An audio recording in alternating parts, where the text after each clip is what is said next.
Phoenix Suns versus the Detroit Pistons in what will be one of probably many matches. Where's my own? Hey Sadie, how's it going? I've had a day of cleaning around the house today, trying to get rid of all the dust. And I think that's made my cough worse, but it needed to be done.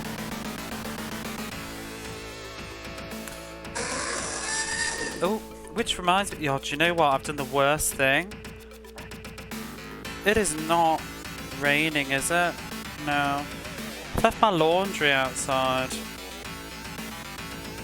I absolutely need to take that in before I go to bed. If you remember, remind me at the end of the stream, bring in laundry. We'll do it later though. Okay. It's not raining right now though. Hey Runix, how's it going? It is game number 1 of the finals. Welcome to the Classic NBA contest. The Suns meet the visiting Pistons in a bonanza of great basketball action. Let's check the starting fives. Since I have to clean constantly from dust and pet hair. Sounds like a nightmare. It's dust. I swear until I was older. I think it's because I don't have carpets, but you know, you got hardwood floors, stuff, and dust just gets around so quickly. Or at least it's more visible. But yeah, let's just rip off the band-aid, let's go. I think there's going to be at least, I think it's best of 7, so I think we need to win 4 matches. So let's do it. 3 hours, maybe, of crap basketball. I can't believe it's like, I need to... I checked how long the stream was yesterday. The stream was like 4.5 hours and I did 5 matches. It's ridiculous. I didn't even lose any either. That was just how long it takes. But then we'll be free. I did want to go live. I said I was going to go live early tonight and I ended up not going live early, but I just had so much to do today. Trying to clean because my friend has been trying to arrange for my Japanese friend on my behalf because I don't like talking to my apartment agency, especially on the phone. I'd rather go and talk in person because of the language stuff. I don't like when I can't see the person's face that I'm talking to. So my friend was doing it on my behalf, but she replied to me this morning and said he's coming over tomorrow. So I had to quickly make the place look respectable. But then, you know, once you start doing stuff, you get carried away. May as well just go the whole hog. Oops. That's not the slam dunk that we needed. Oh, he's not even going to get it in, is he? There we go. Can you see my face? I am talking to you. Oh, I see what you did there. You're not speaking in Japanese, though, on a phone about complicated matters.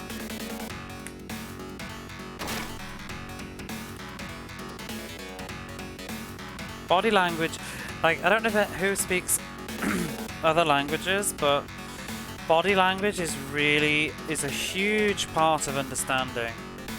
And it's very, very, like, sort of not... I don't think people think about how important body language actually is in communication. It conveys a lot more. It makes it a lot easier to follow what somebody's saying when you can actually see them when it's not your native language.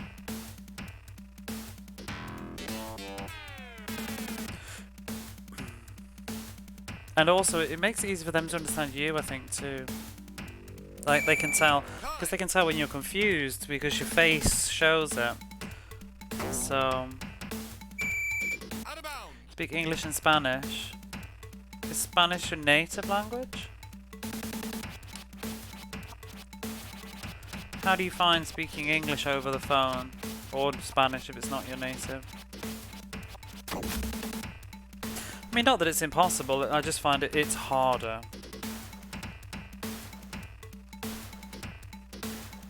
and I feel a bit less comfortable. I think it's also the fear of them just hanging up as well. English is your first. How about speaking Spanish then? When you can't see the person. I think it's the fear, it is the fear as well that, you know, you're not in the same room, so there's sort of a different level of maybe manners and stuff. You kind of feel like they might just get impatient and hang up.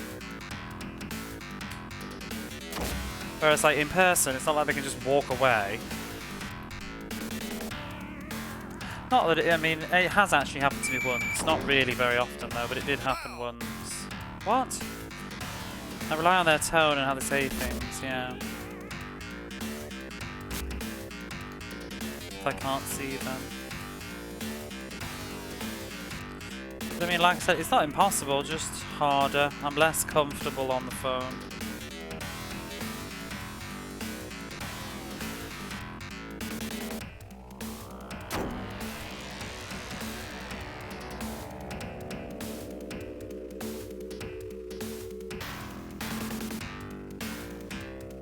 Oh, I keep missing his slam dunk.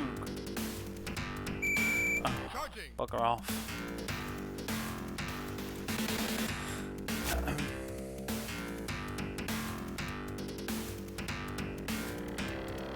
That's the in fact, and that's the other key thing. Speaking to somebody that you don't know as well is what also makes it very difficult. Like, I can speak to my friends on the phone, no problem. And I do frequently. I will speak to my friends on the phone because, but they also know how to talk to me, and they have, and I know, and I expect patience from my friends. You know what I mean? There's no pressure. If I don't quite follow what they just said, I can quite comfortably be like, what?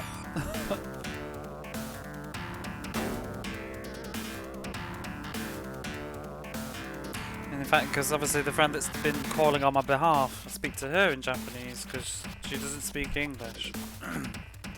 But yeah, anyway, so she called them. I mean, I did speak to them. I mean, this is how it went actually. I did end up speaking on the phone. I called up to try, because they said they needed to talk to me because I'm the person that has the contract, and I'm like, well, you know, that's fine. I just wanted the initial sort of what we're talking about sorted out. All they wanted to do was perhaps arrange when. So when I called up, they just said, oh, well, the particular caretaker who's designated to my apartment is not here today. And then it's like trying to arrange for when somebody, because it's not even the right person I'm talking to, but when somebody can call me back to talk to me, makes it very frustrating. Because I'm like trying to say, well, okay, I'm free at this time, and then they're like, oh, well, he's not, and I'm just like, oh my god, this is really frustrating.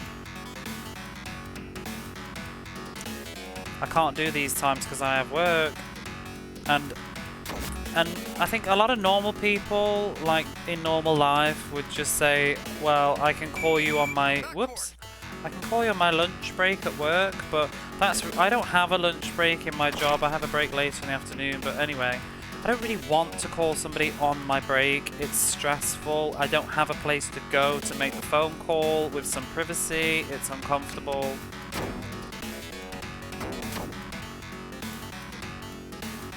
Well, that didn't work.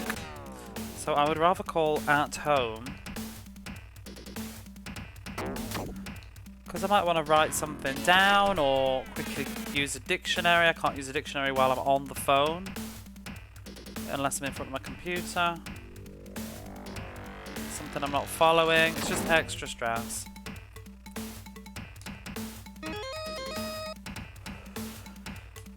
So, but yeah. So she called them back because I would be unavailable to take the call and arrange. She just asked me like last night, like, what times are you free? And because all they want to do is set up when he can come over. So she's just done it on my behalf. Who's coming out? Because I just said, you know, tomorrow or any other day, like after the week, because I'm going on vacation, obviously with her.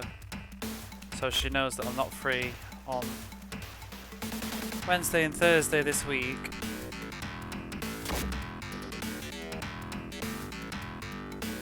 Because I'm going on holiday. It's been a long time since I've left, like, where I live because of COVID. It's actually just get away for 2 days is going to be nice. Let's just get away from technology a little bit, I think will be nice. Have a little break. Well, I suppose that's not true. I did go away a little bit at Christmas, but it wasn't very far.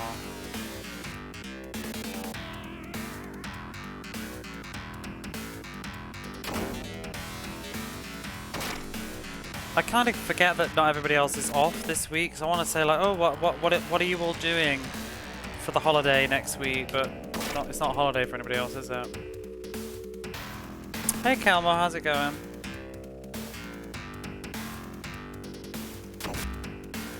Just been talking about my apartment drama. Why am I losing so much? Because I'm yapping. Come on, Tom Chambers, sort it out. What's the holiday they're about? It's just an annual holiday. It's like a chain. I can't remember which is which. Don't you, Foul Chambers? It's a chain of holidays. It's called Golden Week. It's a chain of national holidays back to back that just kind of almost forms a week. So they call it Golden Week. There's Silver Week as well, but Silver Week's not really as big of a deal. But Golden Week is a massive public sort of national holiday. It's when all the prices in the hotels go up and everything. Everybody goes traveling. Wow. Fuck you, Dennis Rodman.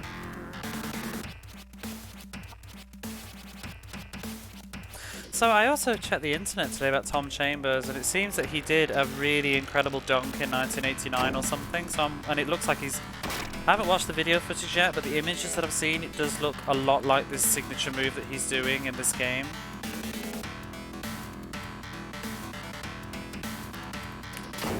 Oh.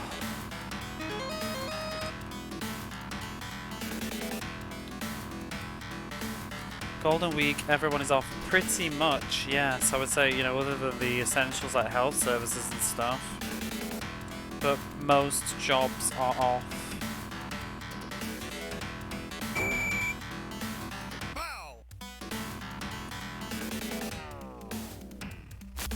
So, I mean, even stuff like the banks and stuff, like the post, like ATMs in the past didn't used to always work. You had to take it out in advance. It was very annoying. They've sort of got a bit better with that now, but...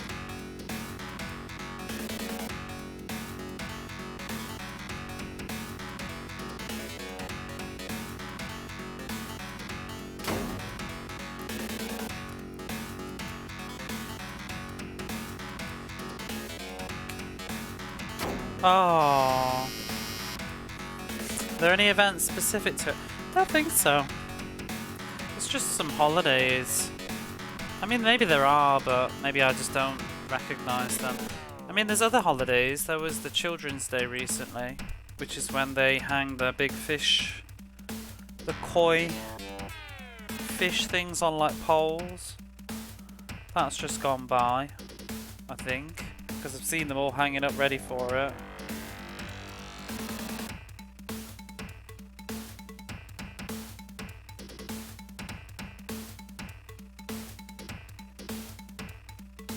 But it's also just, it's when everybody does travel, usually. People just go on holiday because everybody's off in like the family or whatever. But that also makes it unfortunate because it's about the main time of year where everybody actually is off, because people don't take holidays so much always. And having holidays back to back is not so easy in normal office jobs.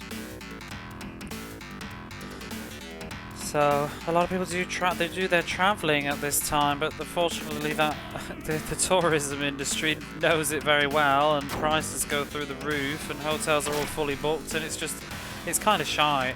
In the past, I never really bothered with Golden Week. I just stayed at home. It was just not worth it because of the way my schedule would work. I could just do something another time. And I would, because it was just silly going anywhere in Golden Week. Cost you a fortune. But like I said, I'm going to go visit a friend, and we're not using transport. My friend is driving us, and I think we're also leaving in the middle of the Golden Week, so we'll hopefully avoid the bulk of the traffic because most people that are going somewhere have already gone. Well, we're going near the end of it actually. And then I'm staying at a friend's house, so that's free. No hotel needed.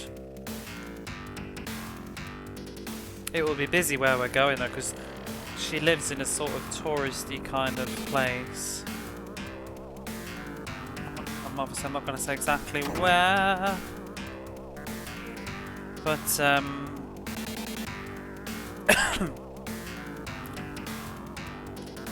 there will probably be quite a lot of people there for the actual Golden Week as tourists.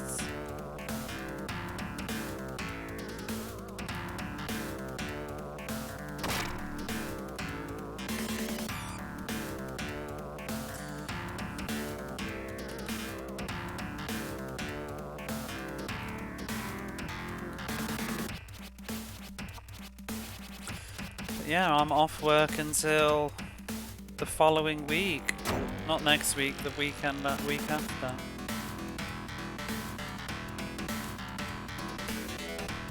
And I'm also going to meet up with a friend on Monday, I believe. So I may not stream very late on Sunday as a result, I'm not sure yet. Monday I probably won't stream, well I 100% will not stream late on Monday, if I even do, I'm not sure. Because I'll be leaving... No, Tuesday. I'm leaving Wednesday morning, so I will need to be getting my beauty sleep ready for my travels. Though I might do a stream because honestly, it's sort of become a bedtime ritual. So it feels weird to get to the evening and not go live and play something. It feels like just sitting around waiting. If I'm at home anyway. Which more often than not is the case these days.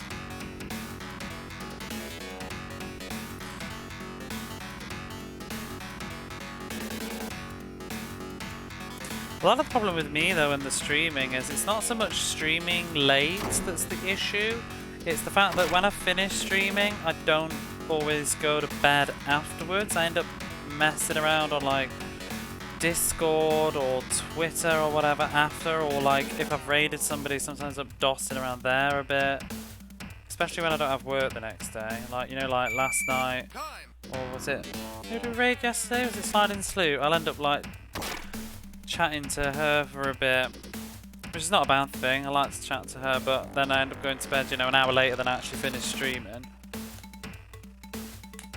Such is life.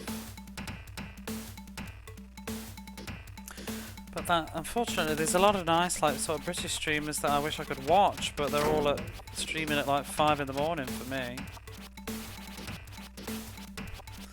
I think that's just how it goes, though, isn't it? There's people that you watch, and there's people that watch you, and that's the way. Can't watch everybody, or you'll lose your mind.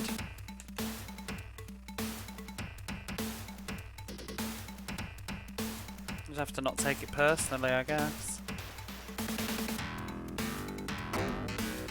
Because, I mean, I'd love to watch Barley Bap streams. I do sometimes actually just watch her VODs because I like what she does, but I can never be there live unless I want to drag my ass out of bed at like 5, 6 in the morning.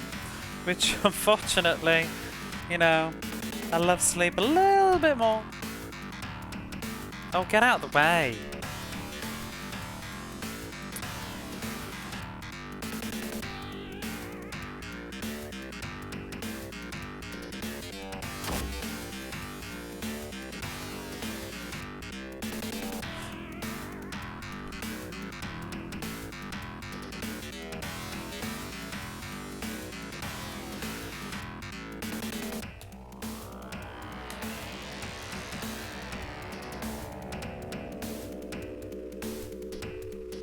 I was considering what to play next, but then I didn't have time to prepare stuff. I like to prepare before I start some games, like I want to read the manual and do a little bit of maybe research about the game, so I know a little bit about it. I especially like to do that the second day of streaming a game when they're longer.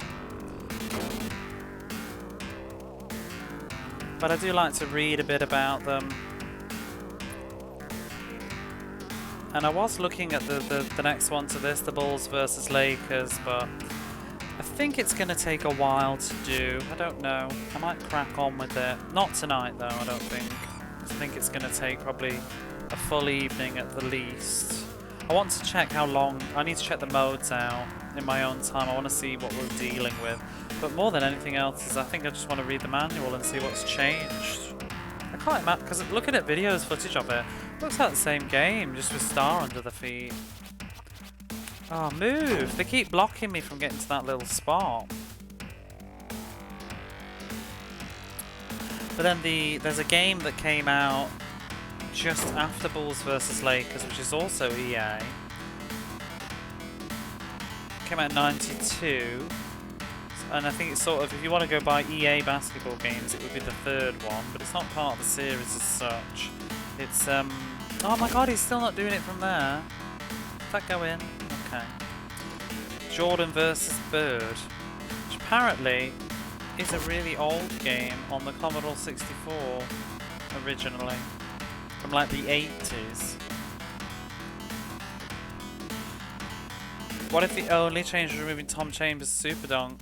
Well, that would be devastating, but I'm really riding on the fact, the hopes and the dreams that they let you change the difficulty on those games. I'm hoping so. Because that's the killer, really. Well, not just the difficulty, but the period, the times. I could bear this game's difficulty if the matches didn't take 45 minutes. It's just too fucking much to lose in the last 5 minutes. Again and again and again. It's insufferable. You know, if a match was only 10 minutes long, if you lose one, oh well. Try again.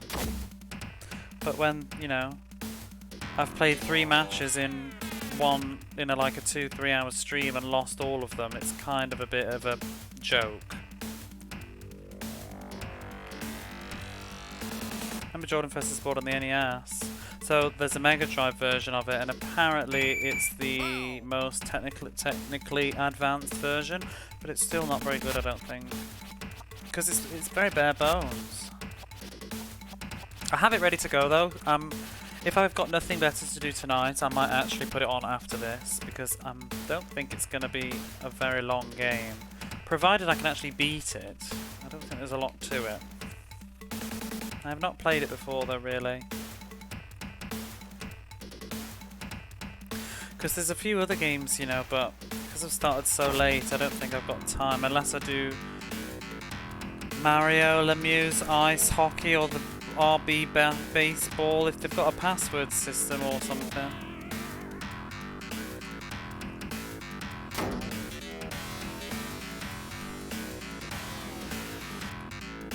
But then I might just play Lemmings or something instead, play a non-sports game. Who'd have thought?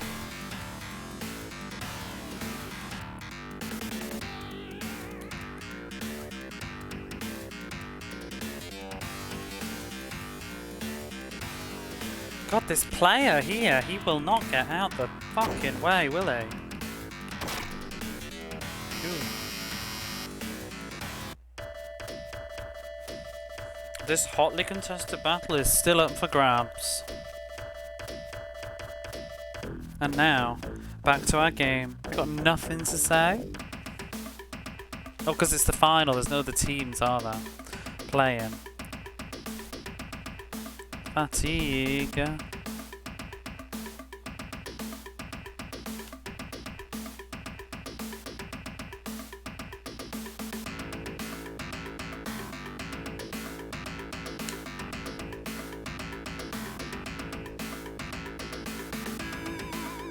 There we go.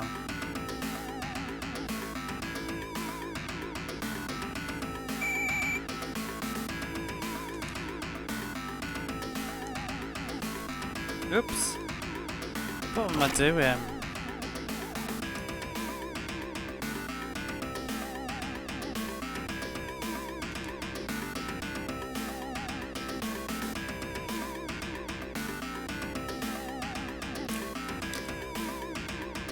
I think his slam dunk that he did, supposedly, I think they say he sort of appeared to, he leapt over the defense in a legendary slam dunk or something. He seemed to leap right over the defense.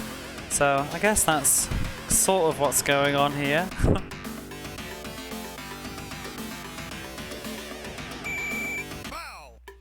You just looked it up on YouTube. How I didn't actually have time to watch it, but the photos look pretty wild. Some sort of 1989 slam dunk against some team in a finals or something? Or, well, not a final maybe, but...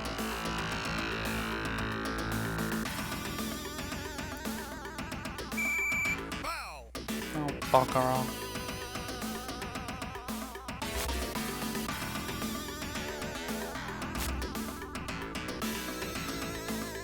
Few clips of The Dunk, yeah. I saw the untold story of The Dunk is one of the images I saw. And there seems to be a lot of photos of this one particular dunk.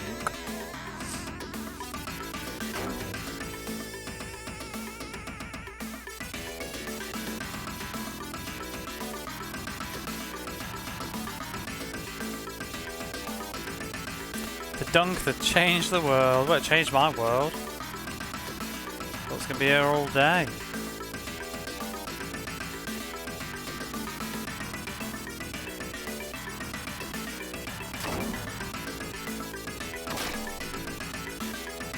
And yeah, even with the dunk, I'm still like almost losing, look. It's still any man's game.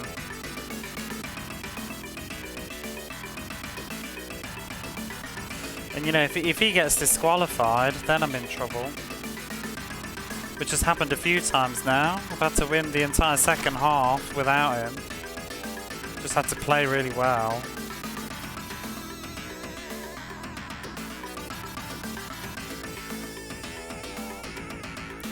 You just can't afford to, you really can't afford to miss much in this game, that's the problem. Because it's so like, you get a shot and they get a shot and you get a shot and they get a shot. If you keep missing, then you just end up behind. It's very hard to pull it back once you're behind. Because it's hard to get extra points in. Unless you go for a three-liner, but then they miss so often that it's not worth the risk. Let's go for one. Whoops, I was over the line anyway. Now I've just blew it.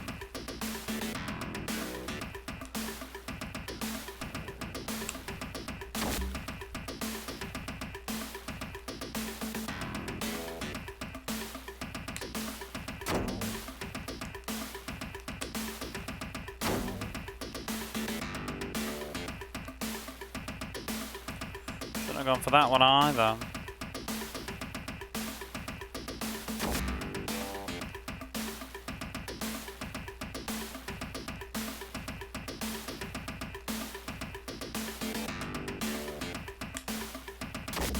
Woo!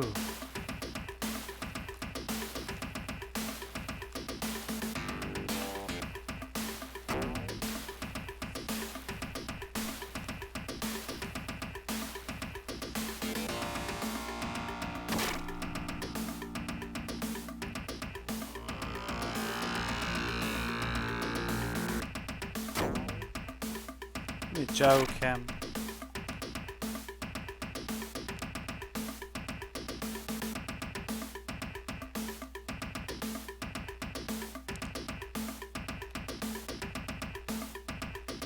I don't even want to use him that much though all the time because it's kind of boring and hard to get him in position. Oh, whatever. Computer, please.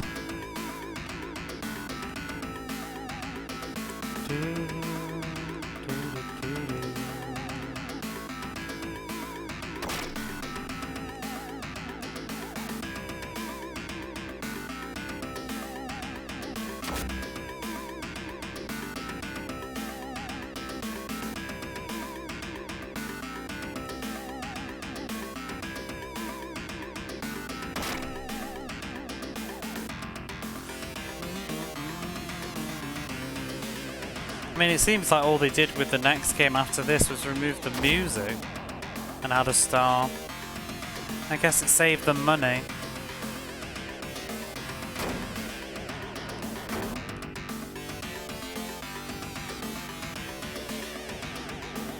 I wonder what made them change their mind. I wonder what made them do this game and then after that go, we're not going to have music anymore in our sports games.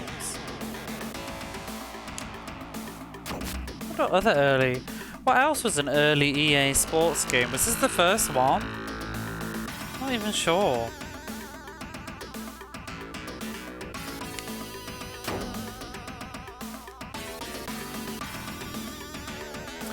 Because when did they? I don't think they did football games for a while, did they? I guess John Madden was an early one, and that's got music. Maybe just not while you're playing, but it has a theme song, and the music plays when you score a goal. If I recall.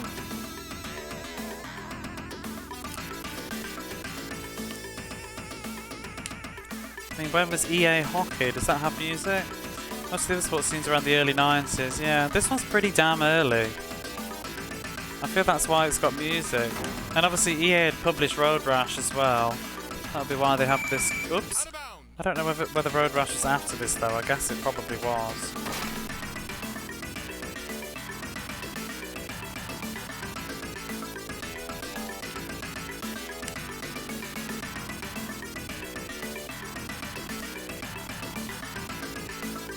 I don't know why Tom Chambers has blonde hair in this either. Because from the footage I've seen, he doesn't have particularly blonde hair, just that mousy blonde.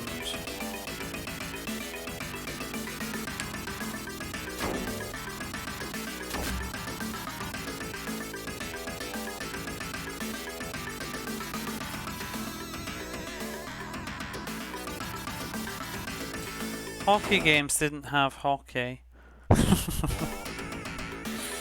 Music. They didn't have hockey. Must be terrible.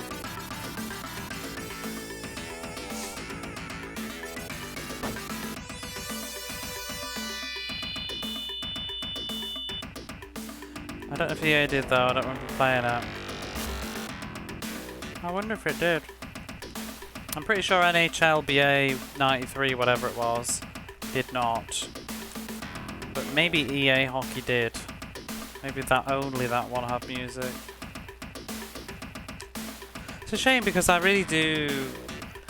I don't care what anybody says. I think the music is definitely it's a huge part of video games. There's a lot of games that I think are a lot better just simply because they have good music. Your memory and perception of them, like it lifts your mood and to enjoy the game more. I think. I mean, obviously, bad music can really affect a game as well for the same reasons, but. See, I would be very annoyed with this game if it had no music. I would be very bored. Not that I'm buzzing, thrilled right now, but the music does get me a bit more excited about things. And it helps that this music's pretty good, although I definitely prefer period 1 and 2's tracks to 3 and 4's. I'm not a fan of this bit as much. It's a bit. It's just like the kind of like. The pre-loop part of a Road Rash track where nothing's going on in the music, like the chill out breakdown bit. Oh god, I can't get this in. Move.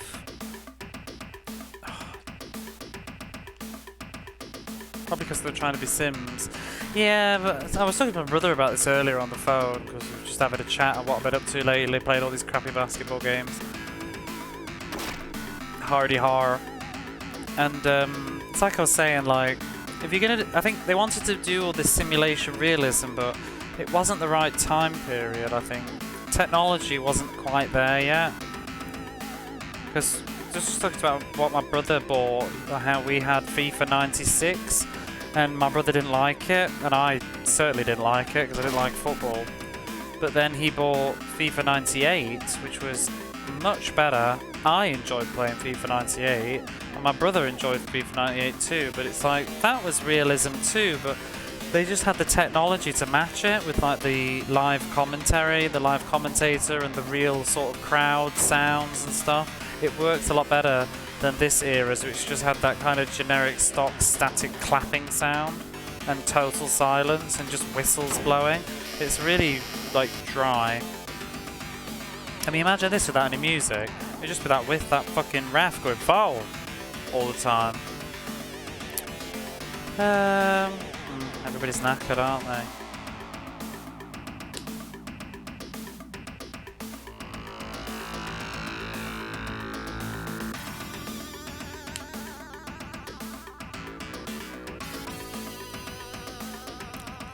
But I don't get why you can't be a sim and have music. You know? It's not that they cancel each other out. Yeah, they just put those ambient crowd noises in instead of music. Hey James, how's it going? I wonder if it was, to be honest, just cutting corners. It's less hassle, they don't need a composer.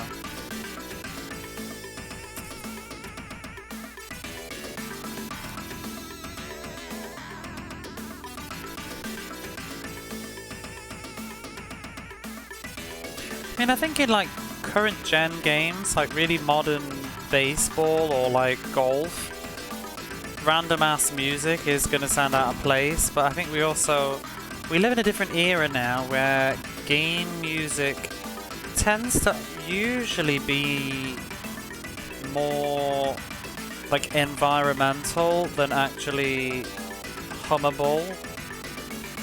You know, like, I mean, I do hum Skyrim, but Skyrim's very ambiance kind of music. It has its hooks though. But then there's a lot of games where I kind of just can't remember all the music too much, or it gets very orchestral, and I'm not sure if that's going to really translate very well to a basketball game, is it?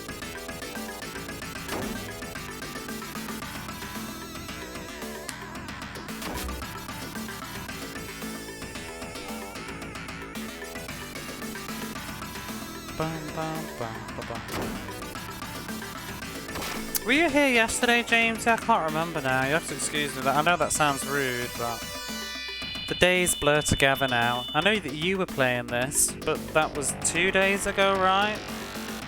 When I wasn't winning. Or 3 days ago. I take it you gathered that we're... Well, no, you were. I think I remember you saying at the end of the stream, actually. So I know you lurk a lot, too. It was fun, I was lurking yesterday. Yeah, I thought so. As you can see, we've actually managed to sort of overcome this game a little bit.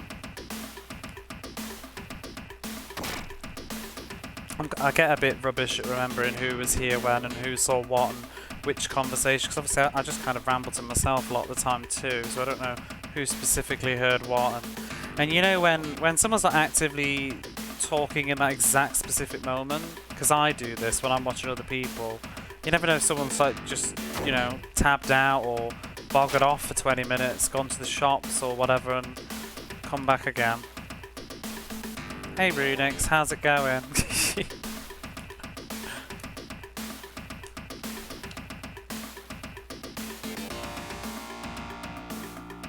See, that case in point, Runix has just said lol. For all I know, I don't know whether Runix has actually been listening to the last 20 minutes.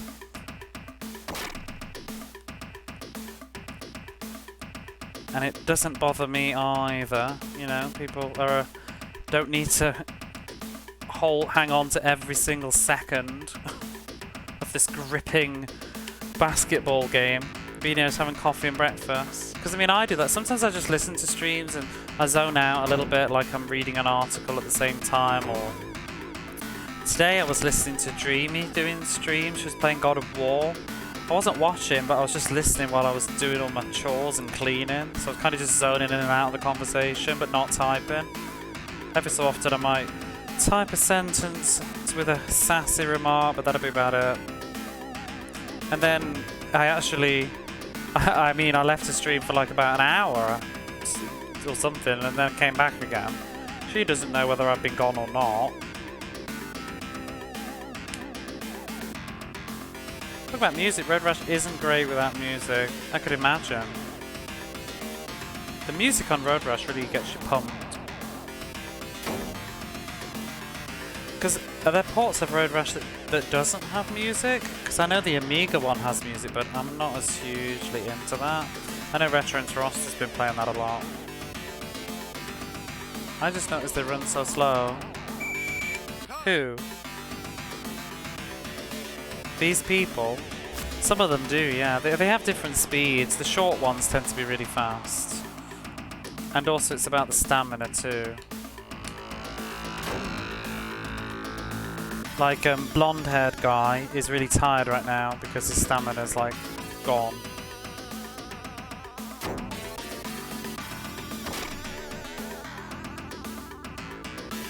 But he's pretty fast. Not that fast though, actually.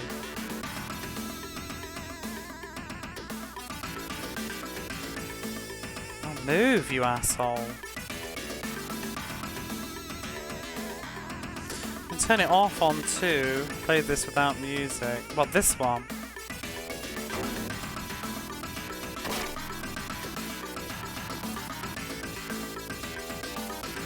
I don't know why you would want to turn the music off on Road Rash. It's a good part of the game. NBA Jam's bored me. Boom shakalaka. NBA Jam's only got 2 people though, hasn't it?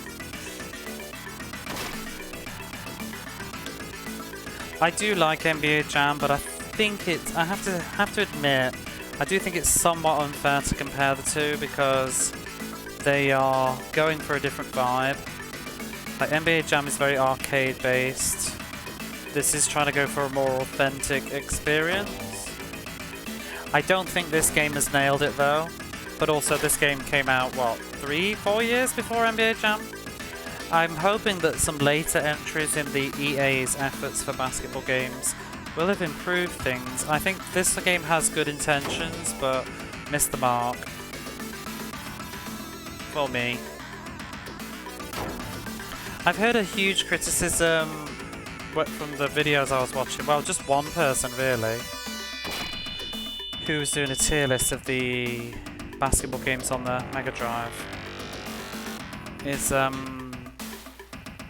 Was just saying with this particular series, before it turned into the NBA 94 or whatever, but the Versus Playoff series, his main complaint was how slow it was. He said it didn't feel like real basketball because it was too slow. Basketball's supposed to be a game of speed.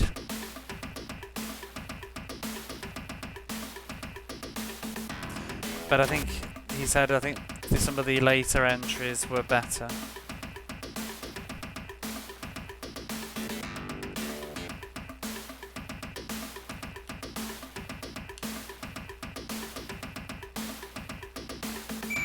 Three minutes.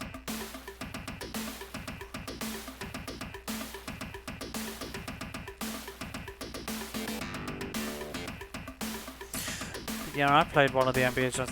I guess I played the tournament one, I think. The one that had the fiery ball on. I don't know what the difference is, but in the tier list I was watching, he was kind of suggesting that the first NBA Jam was really good, but it wasn't perfect, and then the later ones perfected it or something. I don't know. He also didn't seem to rate Jordan versus Bird very highly, or even Arch Rivals.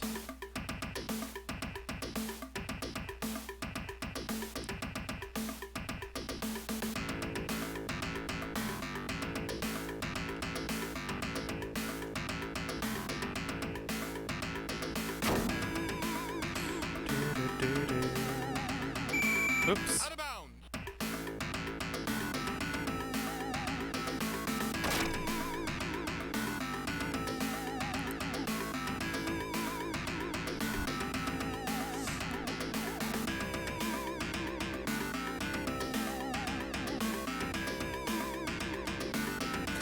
Easy jump.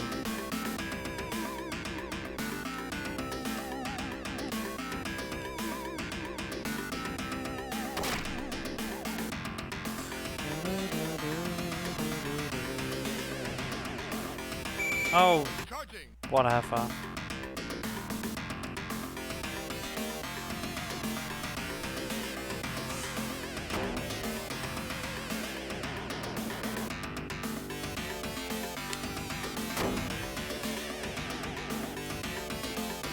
Oh, my brother was saying something that he'd heard about these sports games, and I haven't looked it up. I don't know how true it all is, but he reckoned apparently it was commonplace in this era for the developers of the game to put in bias against teams. Like if they didn't like a particular player or like the team, they would deliberately sort of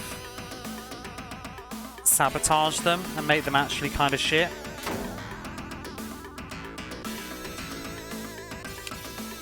Like, because I was mentioning how Magic Johnson missed 4 slam dunks in a row, and it's like maybe the devs didn't like that team and that player, so they wanted to make him shitter.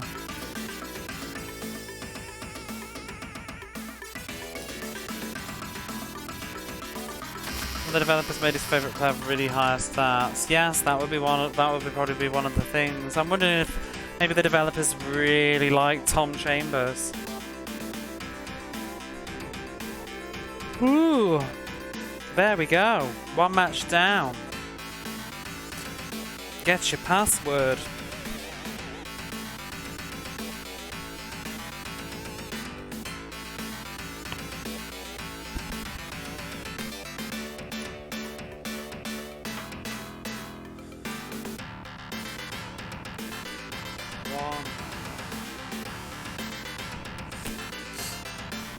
It's game number 2 of the finals. Put on your asbestos gear and pull up a chair. This one could burn down the house. The Suns defend their home court against the explosive Pistons in a showdown, NBA style. Let's meet the starters.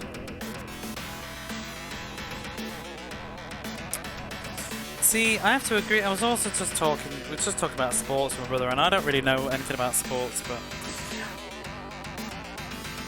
it seems to be a common occurrence in American sports that you have to have many rounds in the same thing. Because it's like, why do you have to do a best of 7 in the final? Why isn't it just a final?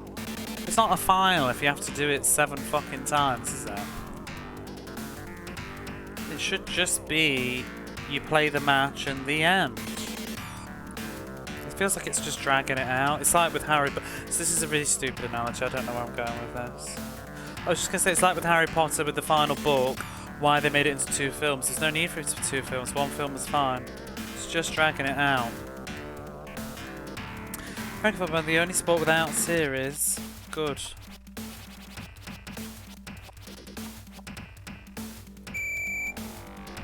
Just seems silly. It should just be you win or you lose. Done. Not like best of 3, best of 5, best of 7. Because what's the difference between... Why is this best of 7, but the quarterfinals is best of 5? What's the difference? Why do you have to win more times?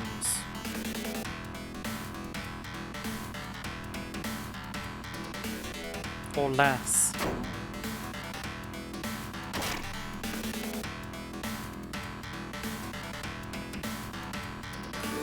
Oh my god.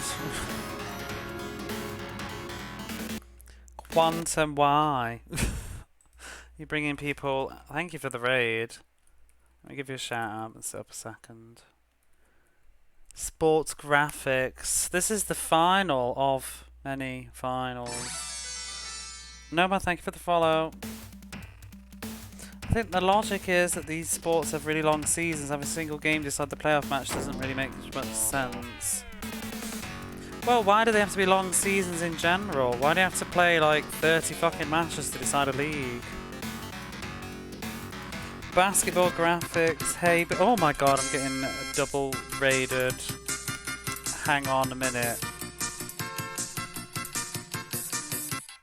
It's just all that hot Celtics whatever action. I'm not even playing as them. Angel, thank you so much for the raid. What, I just got outshined. The shame of it.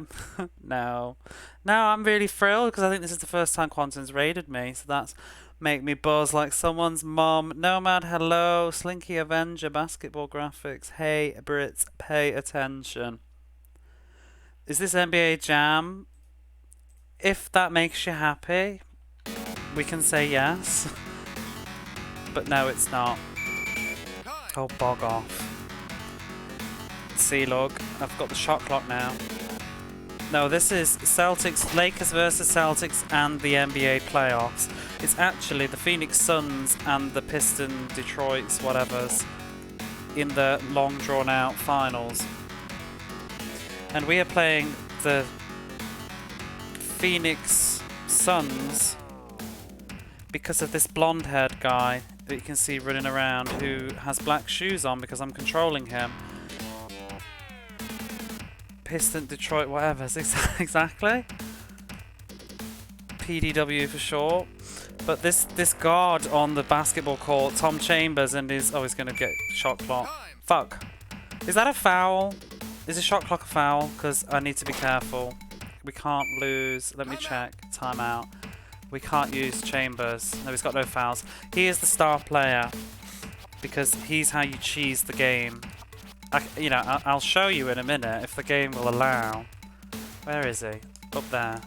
Pass to Tom Chambers, and look, he flies through the air. Nobody can stop him. As long as you always stand here where he is now and press shoot, he will always slam dunk 100%. And that, it took me 15 hours to win a match, and I finally saw the way of Tom Chambers, and here we are. Even with his 100% shot rate though, you still have to work really fucking hard not to lose, because the computer is just an absolute ass. By the Bloods and Crips. Talk like that will get you shot. Oh dear.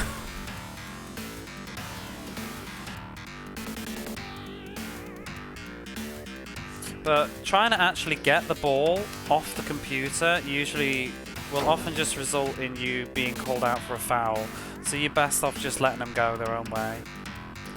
And hope that they miss and try and get a rebound.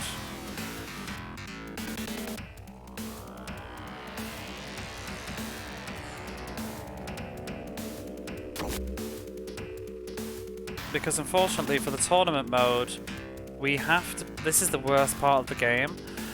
We have to play on the hardest difficulty for tournament mode, and all periods must be 12 minutes long. You can't change the time, so every single game is about 45 minutes. It's just what the fuck, you bitch? It's that Dennis Rodman again. Thinks he's the shit.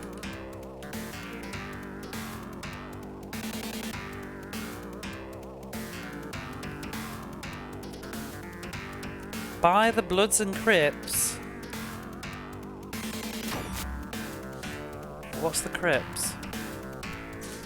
If it's sports stuff, I'm not that good yet.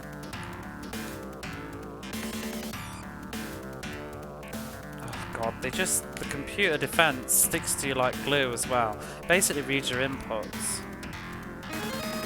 Oh, we stole. Success, and this is how you sort of get up on the points. If Tom Chambers will get into position.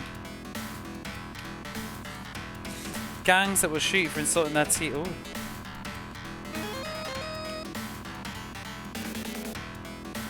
Bit much. But nobody best this off the Phoenix Suns anyway. But thank you for the raid. How was the rest of your stream? I fizzled out before you started Metal Slug. I had to go. I made a phone call. Talked to my brother for a bit. About sports. Hi all, hello there. PK Mega Awesome. How's it going? I was watching somebody else stream earlier. She might still be going actually. She was playing Wonder Project J or something, and there was like the Japanese and it said PK and battle. I'm trying to work out what PK meant. Apparently it means penalty kick. Sports is everything. See, look who came after you. Speaking of which, Angel, how was your stream? I've got a bit overwhelmed with this double surprise raid. I didn't see what you were streaming actually. I saw you were live. Something about a short one.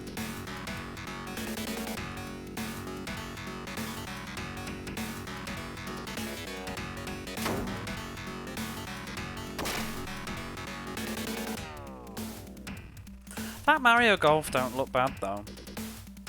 I'm quite impressed with that. I'm starting to actually... It's weird. I don't know what's happened. Maybe it is Stockholm Syndrome. Oh, fuck off. Maybe it's just Stockholm Syndrome, but I feel like I'm starting to just like see sports games in a nice way. I'm like, oh, well, that's pretty impressive, isn't it? Becoming a bit of a connoisseur.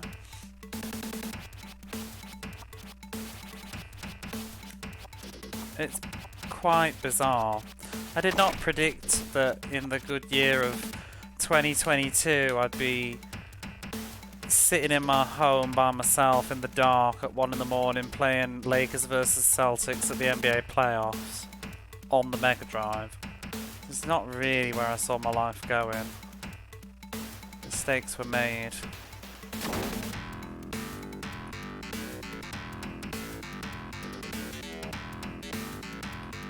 But hey, it could be worse.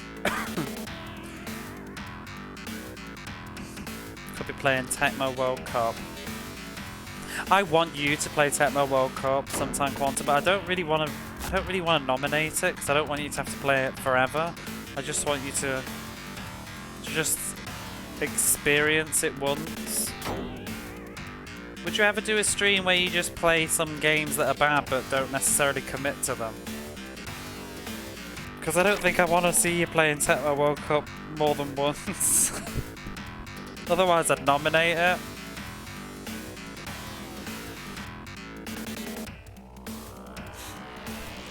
But it's a bag of shit. You need to play that one as well, Angel, on one of your bad game streams. I mean, it goes in the fail pal where I can ignore them for quite a bit. I know, but then you'd still have to play it like at least twice though, right? Someone sent to Tecmo Bowl. I've heard Tecmo Bowl is good though. Super Bowl one. I've heard that's actually... There's a lot of people that have very fond memories of that, especially on YouTube, like when they talk about American football games. People seem to quite rate the Tecmo Bowl one. Because I was considering playing that one myself soon as a sort of gateway into American football.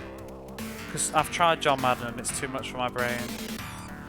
I need to read the manual, I think. But Tecmo Bowl, I've heard Tecmo Bowl's not truly like most of them.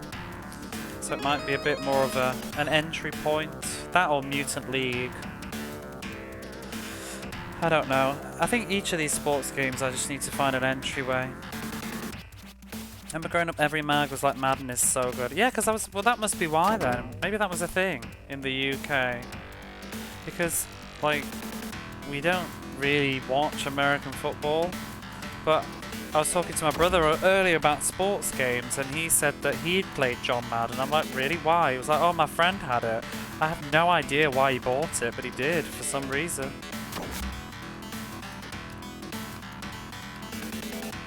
And I'm just surprised. I'm surprised it even got sold in the UK. Like, because did anybody know how to play?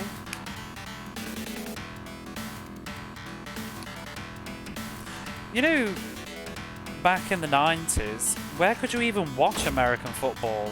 Like, if you wanted to. Was it on TV anywhere? Maybe cable. Well, it's not cable, it's satellite.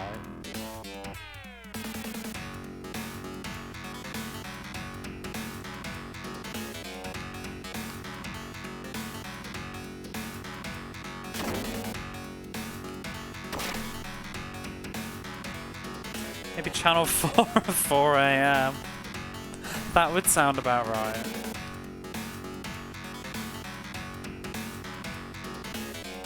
Oh, move out of the fucking way. Absolute arsehole.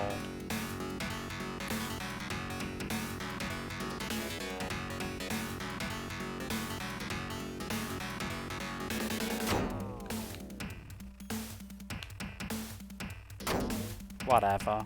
Worthy could do it. End of period. Snoop Dogg is on Twitch playing John Madden a lot. Is he really? Because I've seen that video on... I've seen the video on YouTube like where people... I actually believed it. I think it was like Snoop Dogg playing in Final Fantasy VII, but it was someone splicing clips together. Maybe it's come from that. I actually thought, wow, Snoop Dogg plays like Final Fantasy VII. Pandemic's hitting real hard.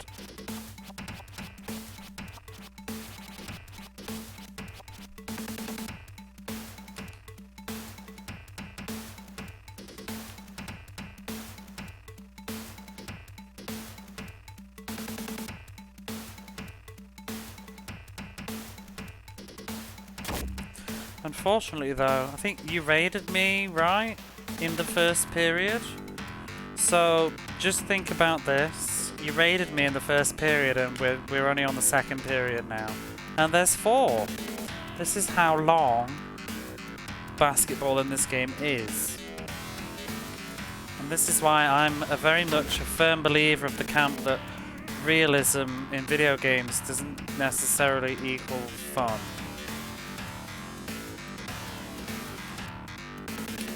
And I'm praying to the basketball gods that later entries in this series, please allow me to have 2-minute periods.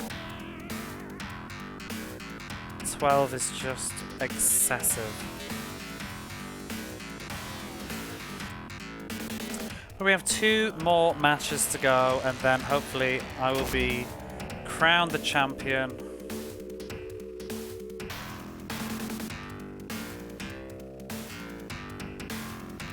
The only other thing that I think is weird about this game, you know, to say that EA go for simulation. Yes, this... Oh, get in the basket. This game has music, but it's got, like, no sound effects. There's no sound of the ball moving, or just... Well, I guess there's one there. But the passing of the ball, shouldn't that have a sound? Like a whoosh or something? It's kind of weird.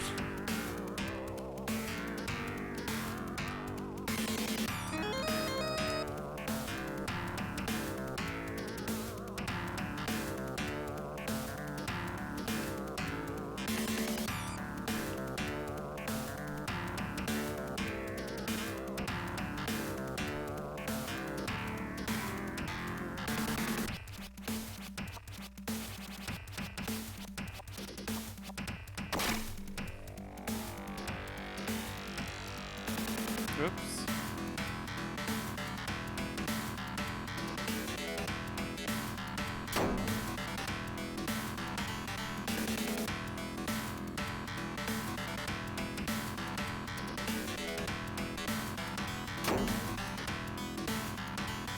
Who's got the ball?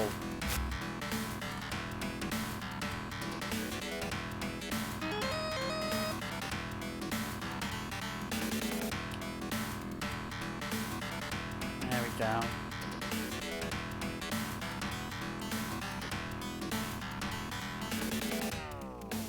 Had Arch Rivals Basketball and Mega Drive and could push them over. What, the other players? Yeah, I've already played that one. I didn't really like it, to be honest. It's not that well, I say that there was much to it. I got bored of it very quickly. Fortunately, because there wasn't much to it, I didn't need to play it for very long either, but there was literally just one mode. I feel like because it was an arcade game, wasn't it? And it felt like it probably was a good arcade game, but on the console it needed more adding to it. So it was very bare bones, like you just played a match in the end. I can't even remember if it even had a tournament.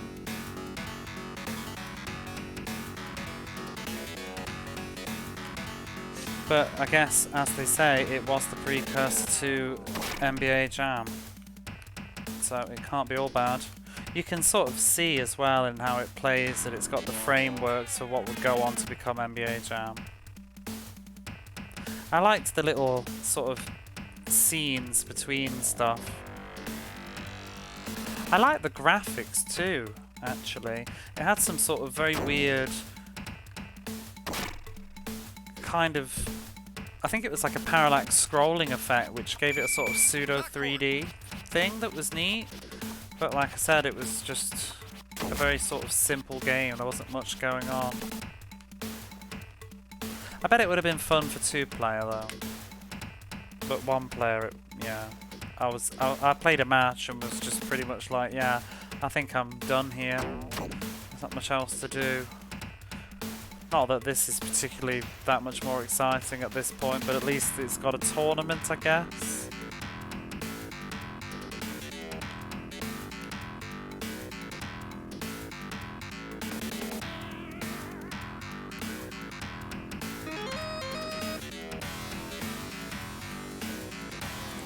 Oh, just get out of the way, you absolute arse. There we go.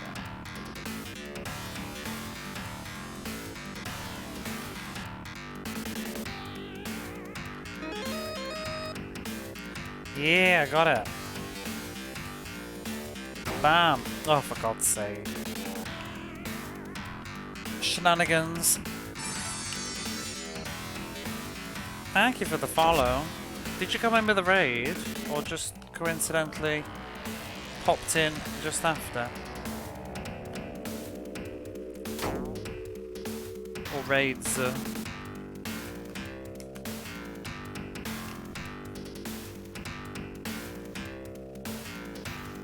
Oh, well, Angel's Raid. Ah. I've probably seen you in her channel then.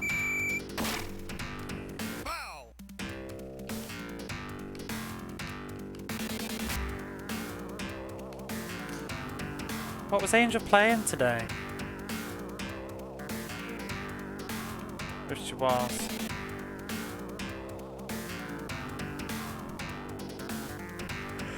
I haven't actually dropped by for a while now.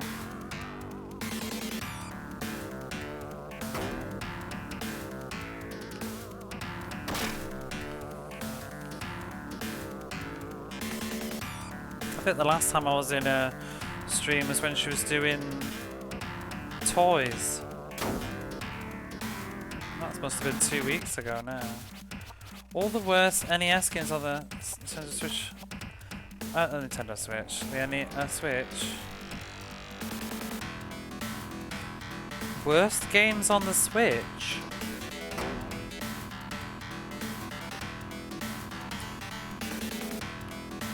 What bad games are on there? I don't know much about the NES library though. I know Quantum was playing, is it called Mario Golf? Or Open Golf Tournament or something? But it's got Mario people in it. NES Open Tournament Golf. Is that bad? Do you actually think it's a bad game then? It is on there though, I think, because I've seen Yes21 play it on his Switch. I saw him playing that. Well, I think that's what it was. Oh, fuck off. Don't you send my chambers off. Oh, this ref is such a dickhead. He needs to get alive. Stop getting off my bloody ass.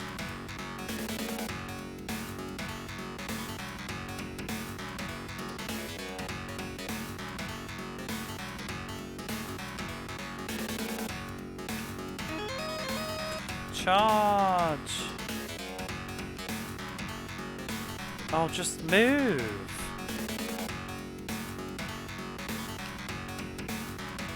Nah, it's good. It looked good.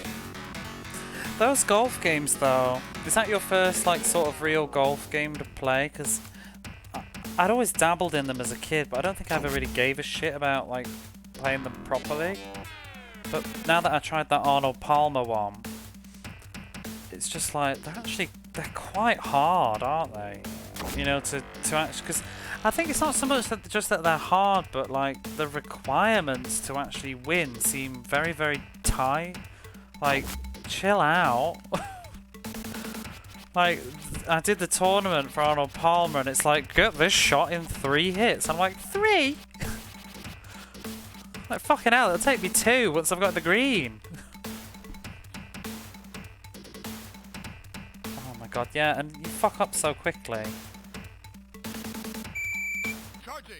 Arnold Palmer, though, Arnold Palmer's golf, it has banging music. Oh, that's what I forgot to tell my brother, actually. I need to tell him next time I talk to him, because he'd have been interested. But Arnold Palmer's golf has the same composer as Phantasy Star 2, which is just surreal. He did, I think he did some work on Space Harrier 2 as well. The composer did. He didn't do that many games in the end, though. Sort of disappeared. Bow. Yeah, he did Phantasy Star 2 and Arnold Palmer's Golf. But it wasn't called Arnold Palmer's Golf, it's a reskin of a Japanese golf game. I've forgotten the name now. But I'm sure Google would let you know if you're that interested. But the music sounds like one of the songs in particular sounds like a shmup song while you're playing golf. It sounds really cool. It sounds like a tower plan shooter. Like in particular, I don't know if anybody saw me stream it, but when I played that shooter called Slapfight MD, the music sounds a lot like that. Oh shit. Arnold Palmer has high expectations of you. The enemy will be skillful and ruthless. Turn this route into a game. I love the guy on the right. Does he speak? I can't remember. It seems like it's just the guy on the left. The guy on the right just seems like just happy to be out of the house. And now back to our game. I might have to get a picture of him and put him in my chat box. Right, let's change some of these people over.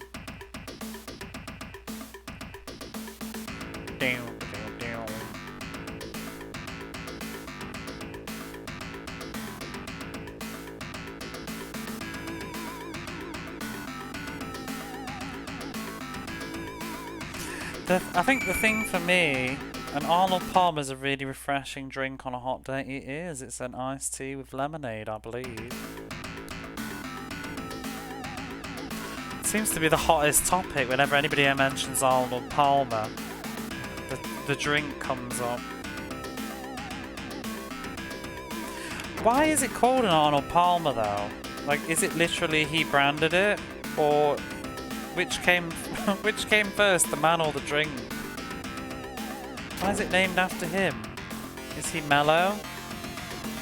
Because he loves them. Does he? I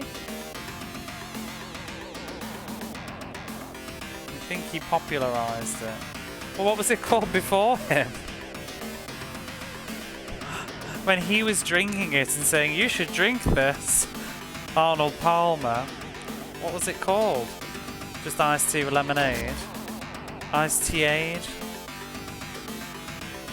Wiki says, Palmer attributes the spreading of the drink's name to an incident in which a woman copied his ordering the drink at lunch. Oh wow. So, some might say it's nothing to do with him, it's in fact the lady who copied it at lunch. Maybe we've got her to thank. Where is she now? Probably sad she didn't copyright it. Now, there's a few drinks that have names though, isn't there? There's Shirley Temple, isn't there? That lady's name is also...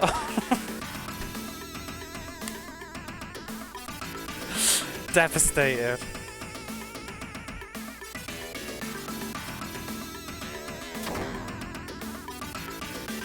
Then someone else copied her. Well.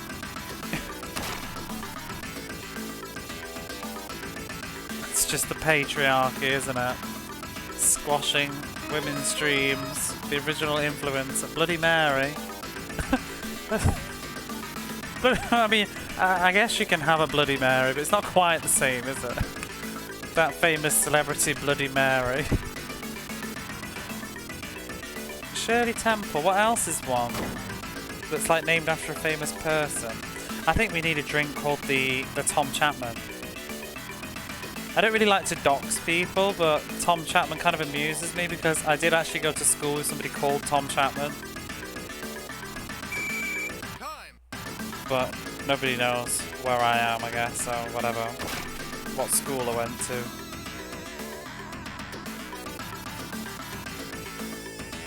I wasn't particularly friends with them though. Just knew them. Knew that they existed. Isn't Bloody Mary Queen of Scots? I suppose so. Yeah. I thought she was more just a ghost. But no, that was Queen of Scots' nickname, wasn't it? She definitely came before the drink. Is Rob Roy a real person? Dunno. Julie and Clary would make a good drink, don't you think?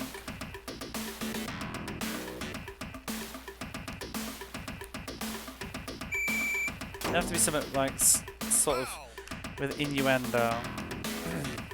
Dale Winton would also be a good drink. I don't know why I'm going for all these camp British people, but they just sound like drinks, don't they?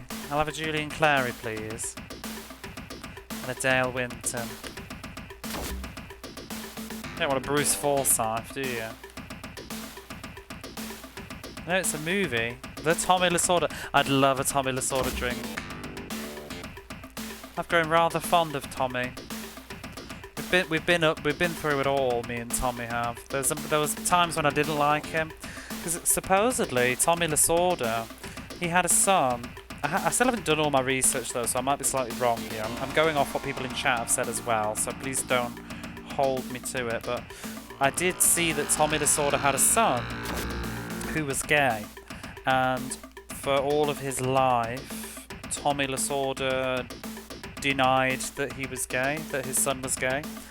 But then I think his son passed away later, and I read about that briefly. I was like googling pictures of Tommy Lasorda for the stream, not for my personal collection, but to use as a going live image, and I saw about an article about that. But then I thought, oh, well, that's kind of soured my opinion a little bit because, you know, LGBT and all that jazz. But then it turns out that in the end he sort of regretted it and apologised and made a public statement and all this stuff, and it's like, oh, well, there we go. And I'm always one for a redemption story. People are allowed to apologise for mistakes, otherwise what's the point?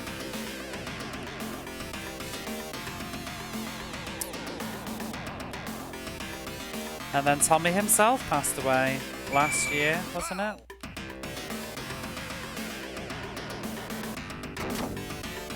Whoop whoop whoop. Oh yes. Sorry, wrong whoop. Yeah, I was saying yesterday. Oh, fuck off. I was saying that yesterday as well. But I was saying that when I see this Tom Chapman flying through the air, it reminds me. Did anybody used to watch Dogtanian and the Musker Hounds?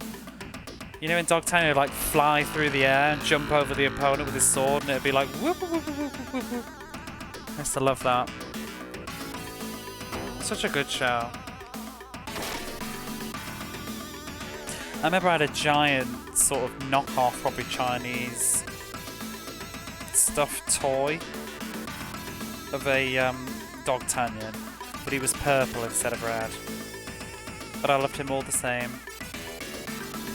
I love a good redemption arc. Right, I went through the whole motion streaming that. One night I was like, oh, I feel a bit salty about Tommy Lasorda, and then I think it was Sliding Sloop. I was talking to it, and Sliding Sloop actually went and did a bit of reading and told me while I was still live that apparently, oh, he apologised later. I used to love that cartoon.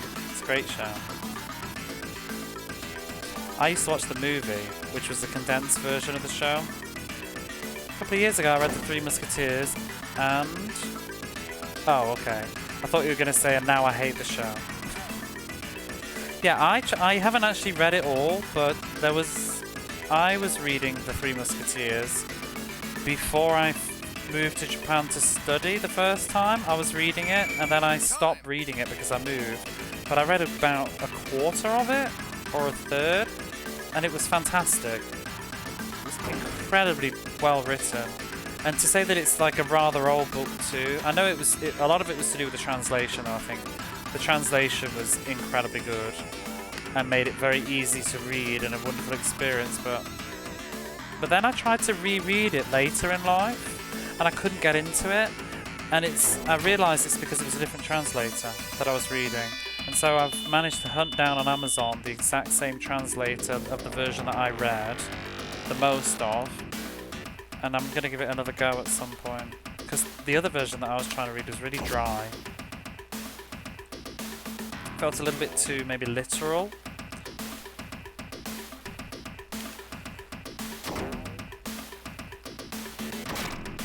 But no, it's a really good book. Even though I haven't read it all, I feel like it's not going to suddenly get terrible, because I kind of know the story.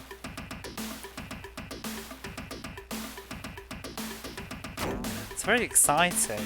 Like, you could imagine at the time that it was written, because it was released in installments, wasn't it? In like the newspaper. Oh, fuck off, number 22. It was released in installments, I think.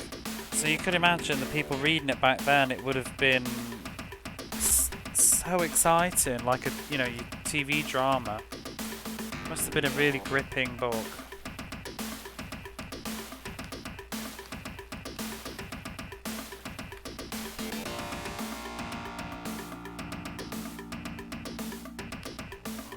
I've heard that the Count of Monte Cristo is really good as well.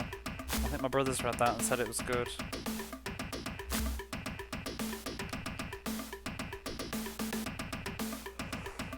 I mean, I think a lot of his books are good, and I think not the Three Musketeers is not necessarily wasn't my brother's favourite. I think my brother liked the Count of Monte Cristo maybe 40 years after. I can't remember.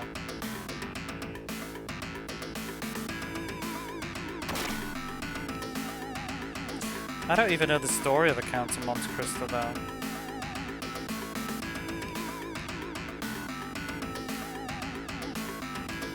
You got that bit so fat and intimidated. Wow.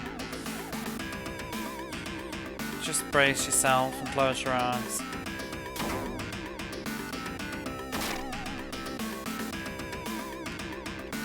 Can you believe we're only on the third period? Almost over.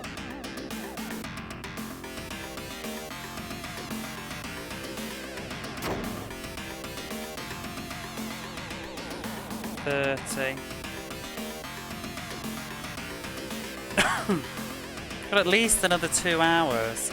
I can. I know you can.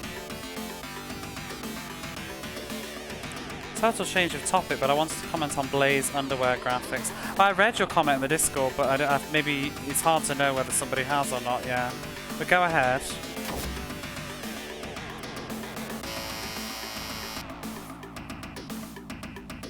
It is a bit crap, isn't it? Actually, the Japanese version looks crass. Glad they changed it. It does. But I kind of wish they changed it a different way, though, because it looks like she's just naked now. But yeah, I'm not a fan of panty shot things in video games. I always think it looks kind of stupid. Especially because they always make them like white or something, so it sticks out. I think it looks kind of garbagey.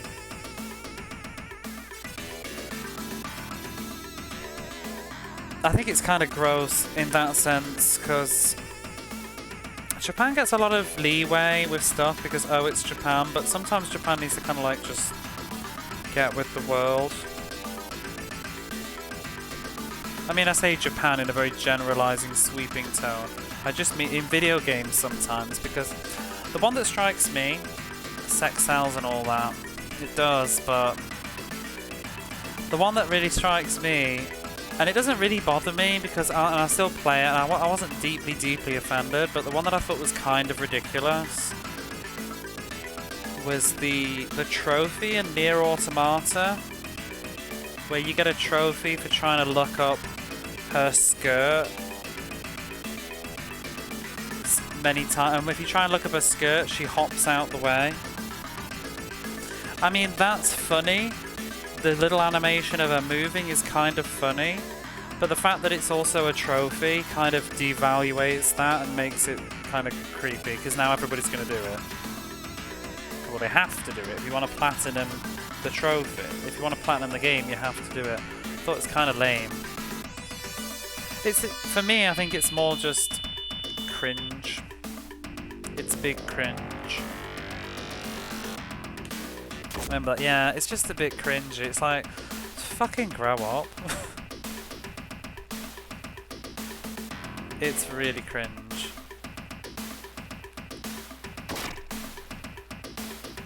Resident Evil 4 did it. What with Ada Wong, whatever it is, her name is.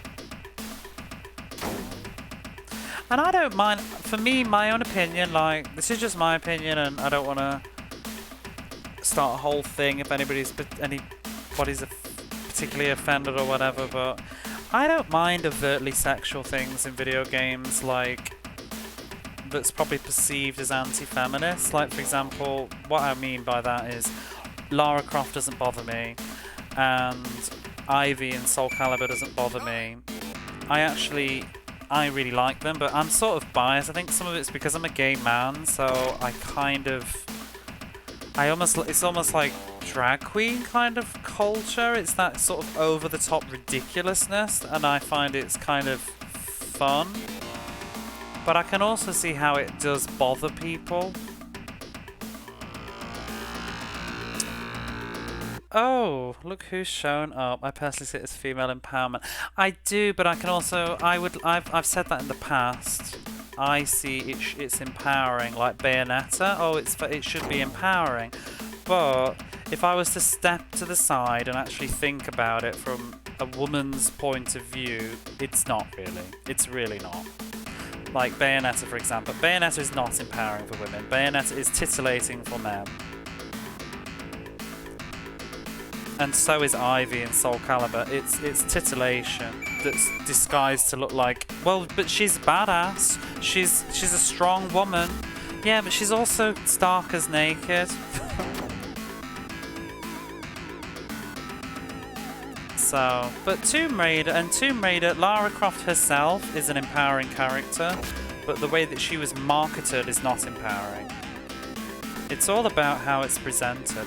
I would say Lara Croft now is super, super, super empowering, but back in the PlayStation 1 era, I thought in her video game she was good, but the way that the campaigns, the magazine ads and all that stuff, it was just sex, sex, sex, sex, sex. If anybody doesn't, you should follow. I'm going to shout him out, even though he's not here. Decaf Jedi. He streams, but you should follow his Twitter. His Twitter is so funny, and I'll catch up on chat in a sec. I realise I've missed what people have said, but you should follow his Twitter because he's always sharing all these old magazine articles from like the 90s, gaming magazines, mostly Lad Mag type of gaming things, and it is so cringy because he's sharing them, you know, to poke fun at them, but it's just awful, some of the advertisements that they used to do with video games. I saw one for like, it was like a Starship battle game or something, and it was literally just a woman with a bra on and nothing else, and leather boots, with her legs wide open, and the only thing covering up her lady garden was the game. And it's just like, wow.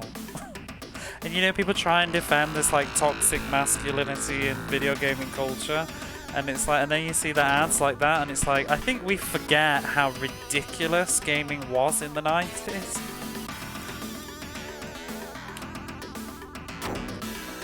But hang on, I've missed some stuff, I think. Why, yes, we made this Mary Sue character's total badass, but don't worry, you can still demean her fellas.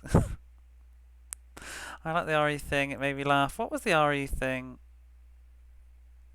I don't remember what it was. I don't know Bayonetta, but I think Lara's generally a good role model. Bayonetta's really over the top. Personal female empowerment characters Ibria, but only in comparison to either one. I like Ibria. She's a good one. I don't remember 2 as much though. I know they stuck her in the shower, didn't they, in that scene?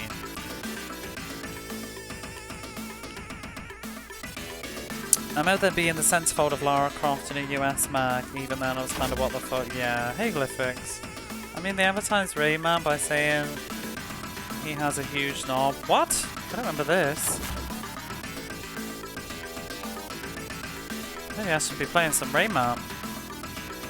If Ashley was above you, you could aim up to look at the skirt and she'd get mad.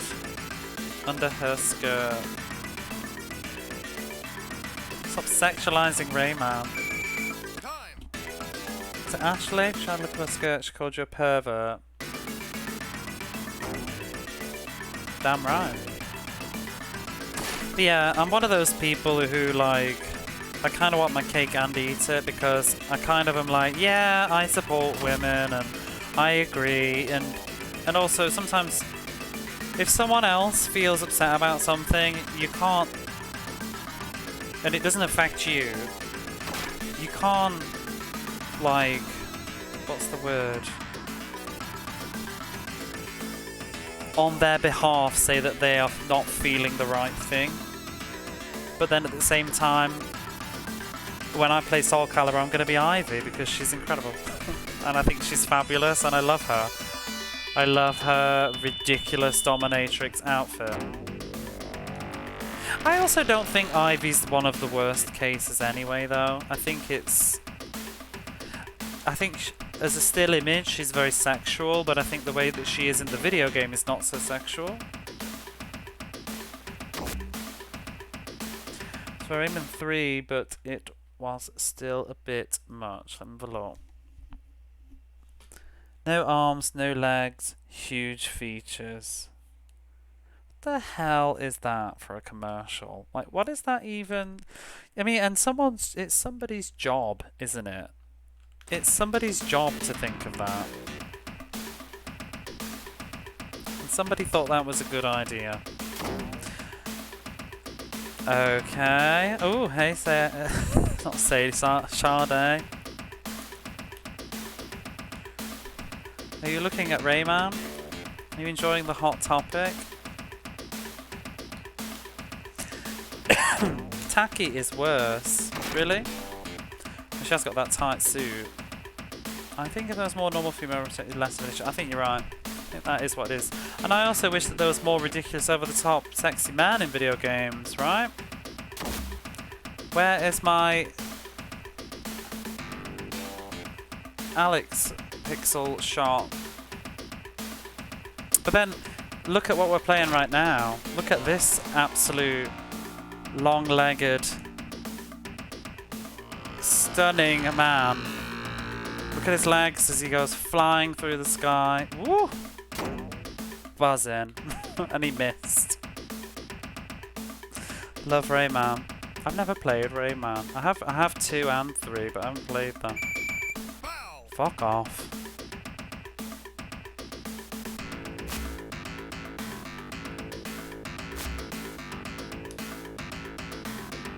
Rayman 1 is weirdly difficult. Yeah, I think I tried to play that on the 3DS and I struggled with it a bit.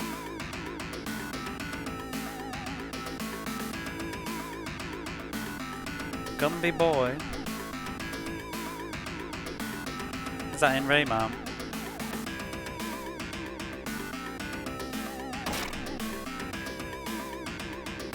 I think Lara Croft is a good role model though.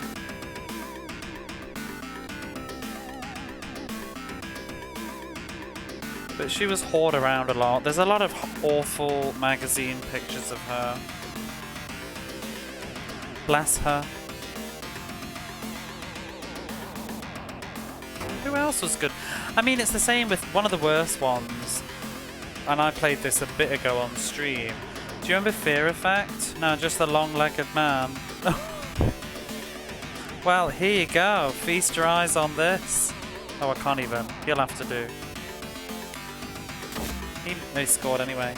It's a good character. The publisher, Fear Effect. Yeah, that's where I was going. Fear Effect. Do you remember Fear Effect? Do you remember the advert for Fear Effect 2? Just, it was literally trying to sell games based on sexy lesbianism. Practically softcore porn. The game, and the only thing that I would say in defense of Fear Effect and the marketing campaign, it was actually in the game. They did have like a bisexual relationship, which was pretty ahead of its time. Even if it was like slightly sexualized, I still appreciate Fear Effect for doing that. Sin did another game. What's Sin? What was that on?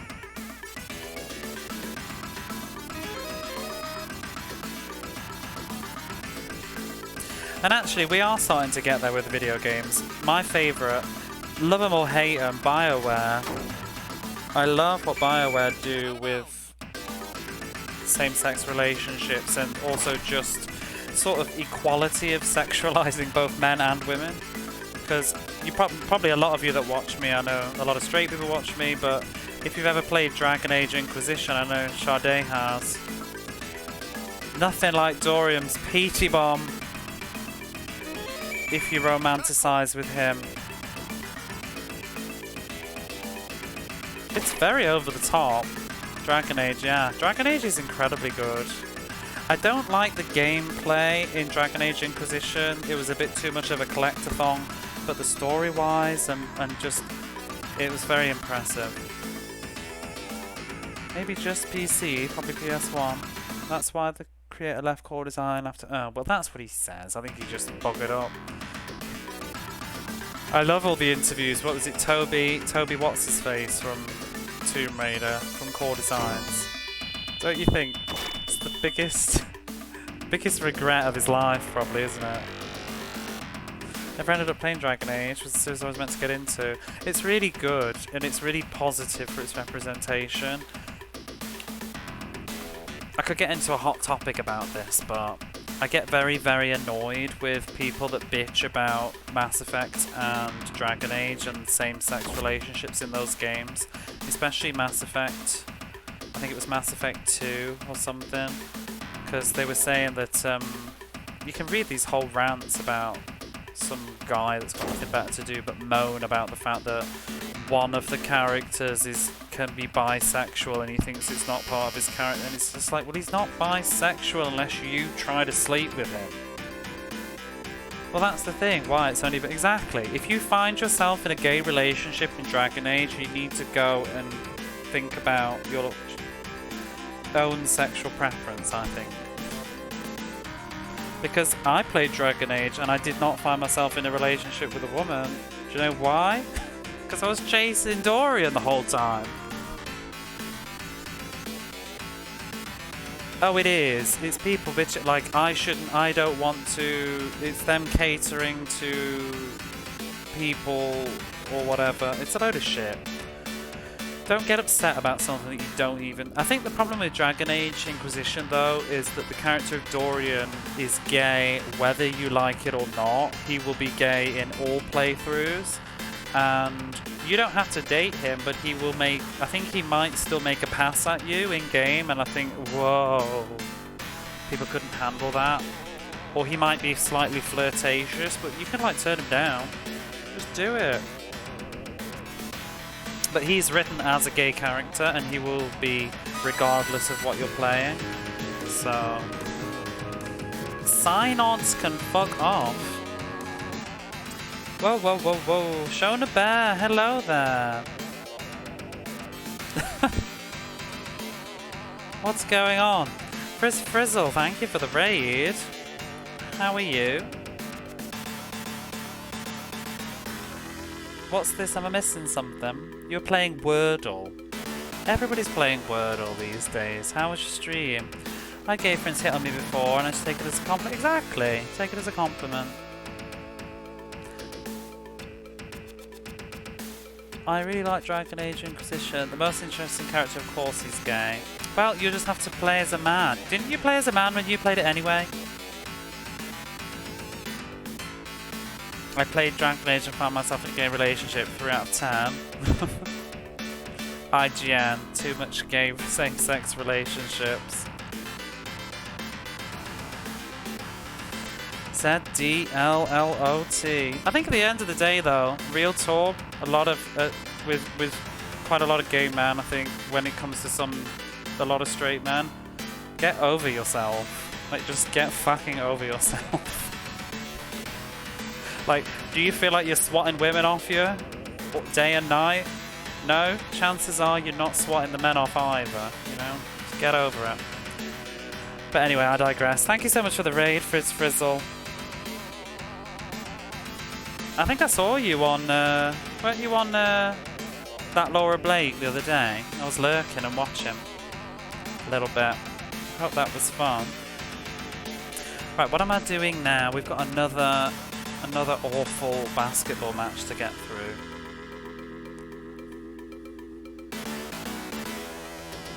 Oh my god, I think there's 2 more matches and then this cursed game is over. Let's just rip the band-aid off and just get it over with. Put on your asbestos gear, pull up a chair, this one could burn down the house. I said that last time. And that guy on the right, he's still just really, really happy to be out the house tonight. The end is in sight. Yeah, just maybe another hour and 40 minutes to go. Don't take off your asbestos key. Don't. Keep it on.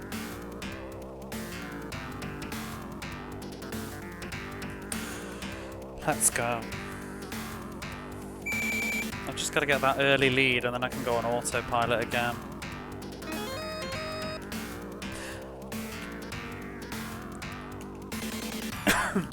Oh my god. Can't get rid of this like tickly cough thing that I've had. And it doesn't help that I've spent most of the day cleaning, which has probably kicked up loads of dust.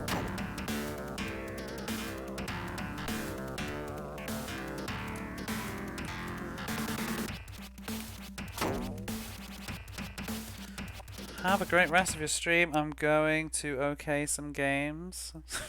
I assume you mean play. Before I have to do some adult stuff, I've had a rough work week. I hope those games get your approval. Don't know why I said okay. This game, how about this game? Does this game get your okay? What are you gonna play? Have fun though. I know you've just said bye and I'm asking you questions, but thanks for hanging out. Oh, fuck off, Raph. Who even is? Oh, no, don't fuck off, Raph. Thanks, Raph. You're the best. I'm just so used to it being me.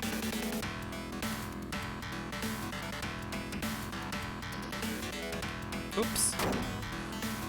I don't even know what I'm doing at this point. Just pass it to Tom Chambers and in it goes.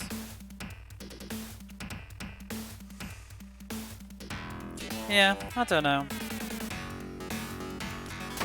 I like BioWare, even though some of their games, you know, can be a bit dodgy. I hope they keep going, because I think they've done wonders for great representation in video games. They have done incredibly good, positive role models. I think, as well, Dorian was such a beautifully written character. He was a very, very well-rounded, non-stereotypical kind of guy. He had some depth to him. And he had a nice story with his family in it, and not being accepted and stuff. And what I think, I don't want it in every single video game, and I'm quite happy to play video games, because, I mean, I've spent all my life playing video games where I play characters that are not particularly like me at all. And not that, you know, everybody plays like Metal Gear Solid and all you straight men feel like you actually are Solid Snake in real life. I'm sure that that's not true, but you know what I mean. But it was refreshing to play Dragon Age Inquisition and the other Dragon Ages, but especially Inquisition, because they really nailed it. To actually play somebody that I could... Because you create your own character, and I think that's the difference. If I'm playing like a predetermined character, I don't give a shit who the character is. I'm quite happy to be whatever, whoever. But when you make your own character, it was really refreshing to play somebody that I actually could... I got really, really into Dragon Age because I could see a character that could be a fantasized version of myself almost, in this sort of fantasy world, interacting with these characters, and it had this totally different effect on me of like actually caring about the characters a bit more, like especially because you're in a relationship with one of them as part of the story, whoever you choose to be. It did have this sort of extra connection. And some of it was very relatable because you obviously, I don't want to say too much because it's kind of spoilery, but you can have a relationship with Dorian and you hear that his family weren't very happy about him, and you can even like meet his dad, and so it's very, very well written. And what was nice about it too is that if you play the game and have as a like straight character, or you played as a woman, you will never experience that. He is written only for a same-sex relationship in that way, whereas in the other games before that, they were just like line swaps, you know what I mean? They just replace the pronoun and call it a day. And you could kind of tell sometimes that it was just not very sincerely done. I still appreciate it, but it was just like, this is the same line, regardless of what gender you are, isn't it? Representation is important.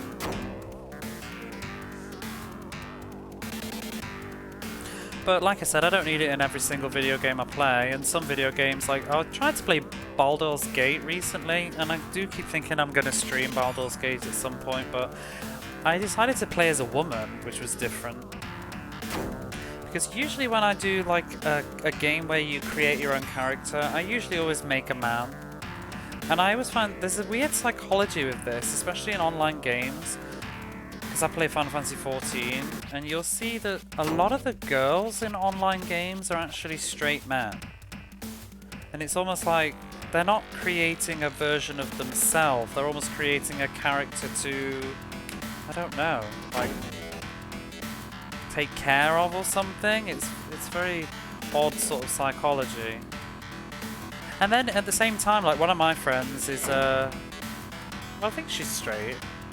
Well, actually, I'm not sure now. But anyway, she's a woman, but she made a male character and she very often, when she plays those sorts of games, makes male characters. It's just a thing she does. If I'm going to look at someone's back, well, I think that's just smack talk.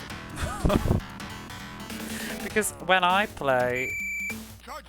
make a character, I'm kind of making them as a sort of an avatar of me, so that's why I usually pick a man. But I don't know, maybe it's more aesthetically pleasing, because if I make a female character, I don't feel as connected to them, because I very strongly identify as male.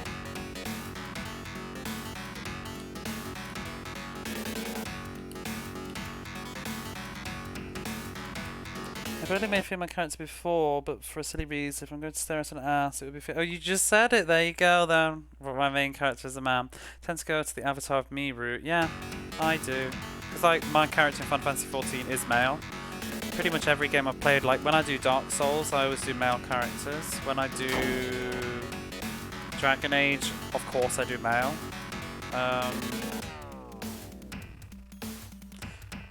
Yeah, I think that's it. If it's predefined character, I do that. If it's predefined, I usually choose the girl, like Blaze in Streets of Rage.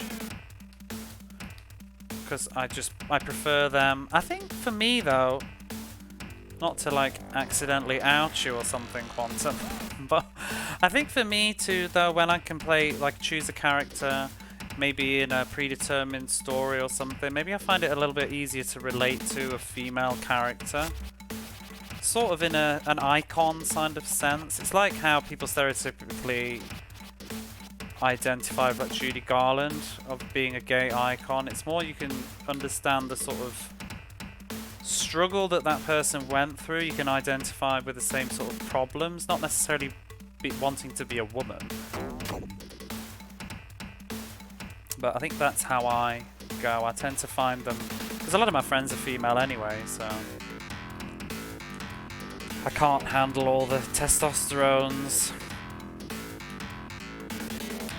If I do Dark Souls characters, I'll make them look somewhat like me, I guess, but they end up as a typical white male protagonist in games like Nathan Drake or something. Unlike that NPC in Final Fantasy 7. I choose to be an absolute abomination. Oh, you're so cursed when you make characters. You actually just make my skin crawl sometimes. Some of the cursed things that I've seen you create. Unless it's Bloodborne, then I choose to be Benjamin Franklin. See, I did Bloodborne and I played as a man. I love strong female characters. And them in depth. Implied depth.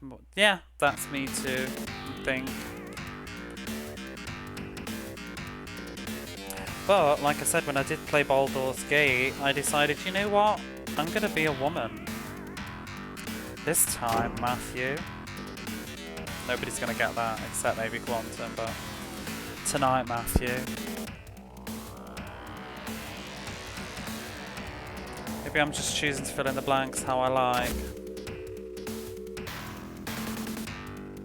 I'm trying to think though, shifting the conversation the other way a bit. Who's a good male character? Who do you think's the best male characters though? Because I feel like people do shit on male characters a lot. I guess I like Nathan Drake. Tom Chambers. God. Fucking legit. Tonight, Matthew, I'm Blaze. Da, da, da, da. Oh, he was tall as well, wasn't he, Matthew? What's his face? Simon Belmont. Does he... I was trying to think more of a story character, but I know what you mean. Alucard. Yeah, vampires kind of very homoerotic though, aren't they? I'm trying to think of like a super testosterone guy that I like. I guess Solid Snake, but...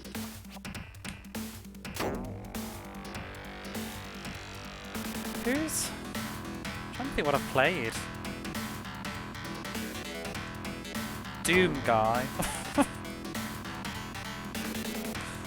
I saw a YouTube on his character and it sold me. Who? Sonic? Oh god, yeah. Yeah. Mario. Hence the basis of their appeal for... me.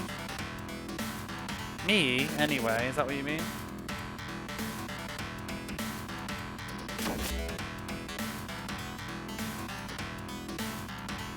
Vampires are great. Vampires are hot. I also... I'm going to keep changing topics, but... what period are we on? 43. I really like Tom Cruise in Interview with the Vampire, and I know that nobody else does, but I do, and I don't care. Don't at me. Bruce Lee. Bruce Lee is not a video game character. Although he is in Dragon the... We've got to play Dragon the Bruce Lee story on the Mega Drive, and you know how fucking shit that game is. My friend... you know, it is a meme at this point, I think, but like every time I say about some sort of shit game, know that I played it because my friend had it. It's all the same friend. Every time I say my friend had it, it's all the same fucking friend. He had some terrible games. He had Sword of Sedan, Dragon the I'm pretty sure he had Dragon the Bruce Lee story. Two of my friends had that game for some reason. So that it's not that great. I mean, it's not awful, but yeah, it was a bit janky. Terrible attitude. Who? My friend or Sonic? He did very good in that movie. Who? Bruce Lee? Have I missed something? Who was in Dragon the Bruce Lee story? Your friend? Oh. No, he didn't have a terrible attitude. That was the other. No, that's the other friend. But that friend did have it too. No, they're two friends. Friend with a bad attitude generally had good games. The other friend had a really lovely attitude. He was a lovely guy. Still is a lovely guy. I'm still in contact with him. But he did have terrible games.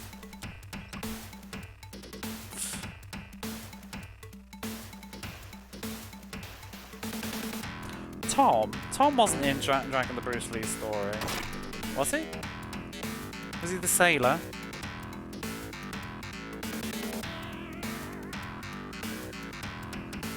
No, Bad Attitude Friend had stuff like Sonic 3 and Road Rash and Star Control and Shadow Dancer and... oh god, what else? Hard Drive, well that was a bit crap, but Hard Driving. Oh, Tom Cruise, he was in the movie Interview with the Vampire. Tom Cruise, yeah. He came jumping at Bruce Lee in the last fight going whoop whoop whoop. Probably did though. And then Bruce Lee kicked him over and smashed his ribs in. I like that film though, Dragon the Bruce Lee story. It's a good film. I've forgotten who was in it now though. It was... that guy was... didn't he do a couple of martial arts films around then?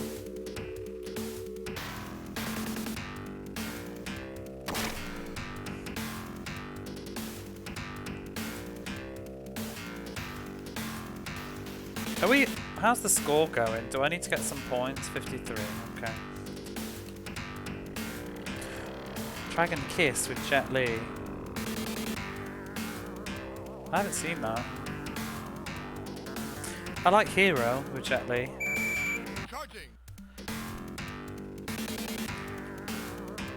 I've seen a few Bruce Lee films as well.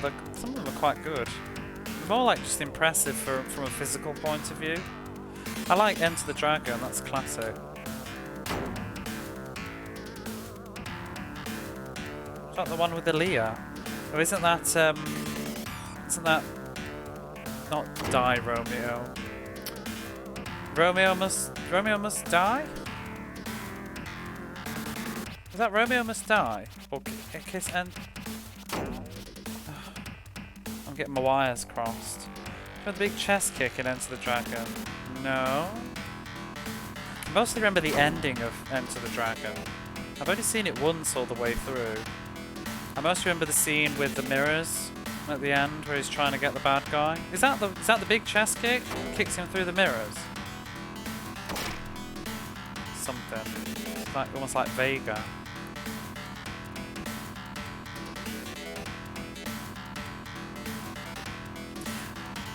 Enter the Dragons kind of had parallels with Mortal Kombat, the movie as well. Bruce Lee kicks the guy on the chest and sends him flying back onto two other people and some chairs. No, I don't remember that. I don't think I've seen the...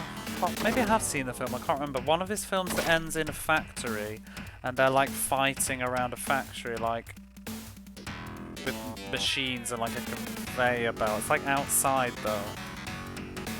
Is that the big boss? That fight was cool. Because this same friend that had all these sort of bad games, he was very into action movies and martial arts films and stuff like that. So I didn't watch Bruce Lee films with him though, but definitely saw others. I think that's who made me watch Dragon the Bruce Lee story actually, before I'd ever seen any of Bruce Lee's films. And The Crow.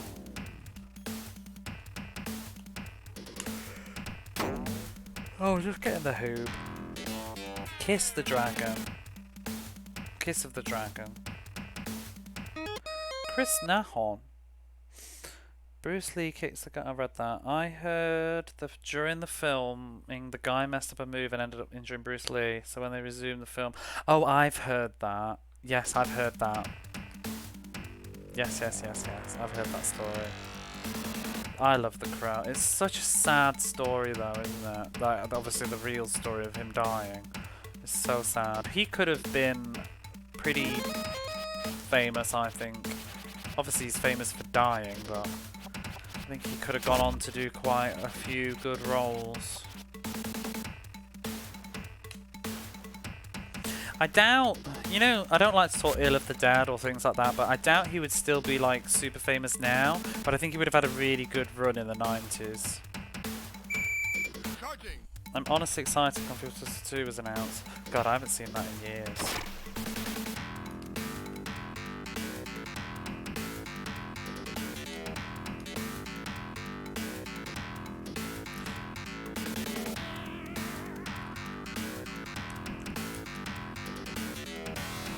I think Brandon Lee had a lot of like cinematic presence. He was a very sort of likeable looking person, very Hollywood.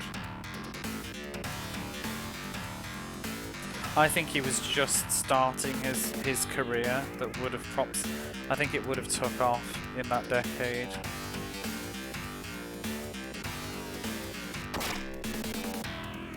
It's going to be his breakout. Well, yeah, I think it would have been.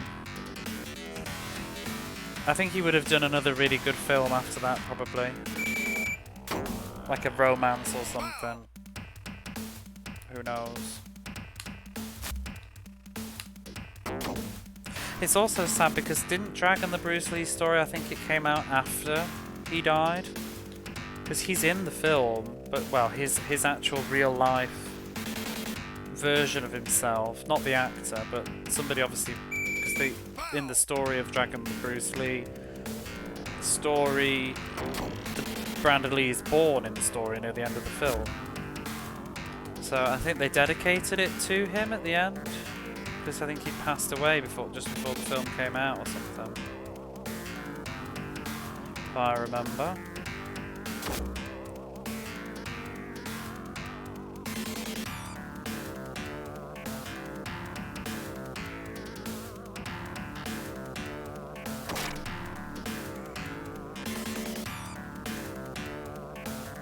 This is only period 2.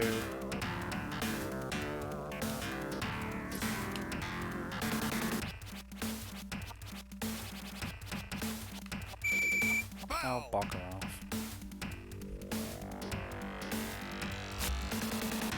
I really liked the Mortal Kombat movie, the first one at the time.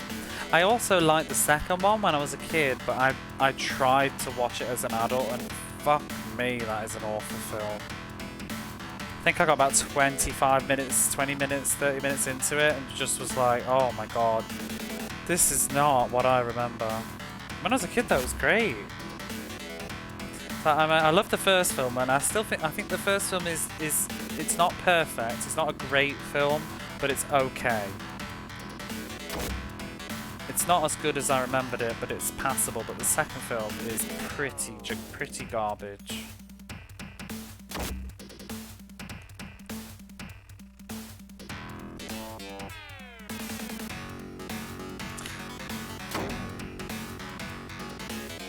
Christopher Lambert is always good. Yeah, Christopher Lambert was only in the first one though, wasn't he? The guy that was in the second one was in Sex and the City as Samantha's love interest for one of the seasons.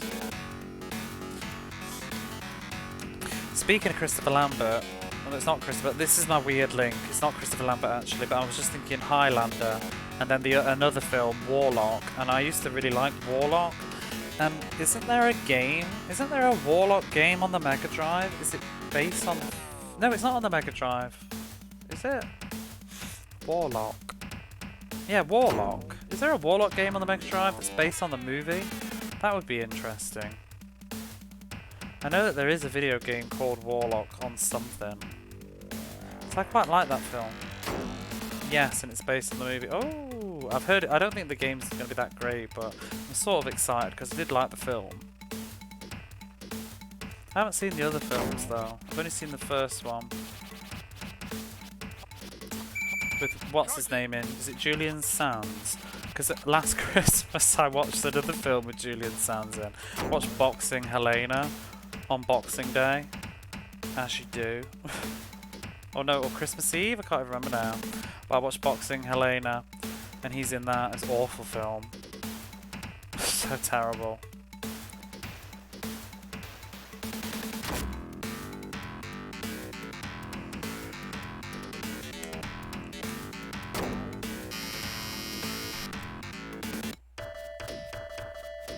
It's anybody's ball game as these two NBA heavyweights try to exchange knockout blows. Now back to our game. Oh my god. Let's substitute some people.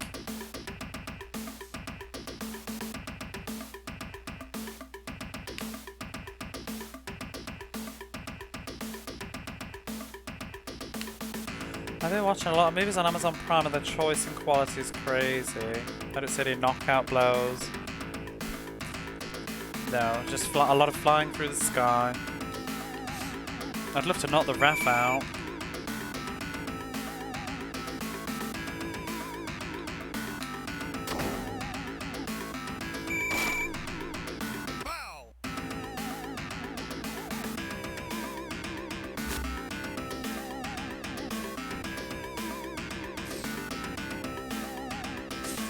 Have you worked out what I'm talking about, by the way, Mecca? Not talking about, but when you said about his slam dunk, that thing that I just did, that animation, I'll point it out again in a second, but this is exactly what it is.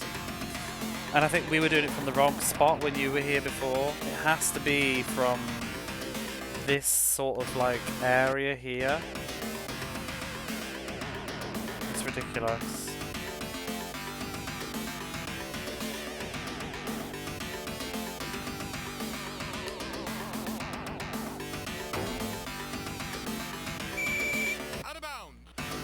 Bounds. Yeah, who else was... We didn't actually pick anybody really. I think it just descended into talking about Bruce Lee. It is hilarious, the animation. I want to make a gif of it and put it in my chat box later. Might do it tomorrow. But who's a good male character in games?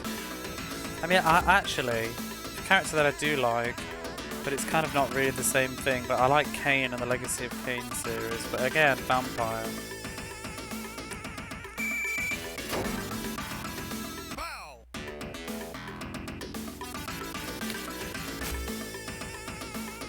Look at those legs.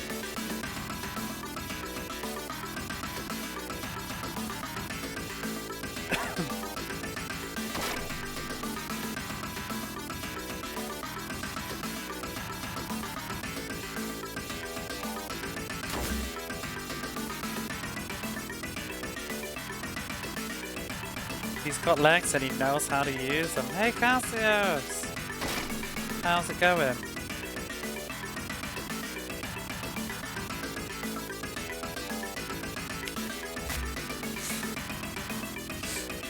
We are one more match away from the final.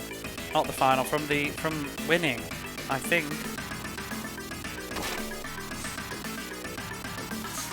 The end is in sight. In about an hour. Not too shabby. I see the grind continues. Almost there. We're in this is the finals, but obviously we have to do the finals several times because fun, right? This is match 3. And I've won 2 of them already, and this is the 3rd match of the finals, and I believe it's the first to 4.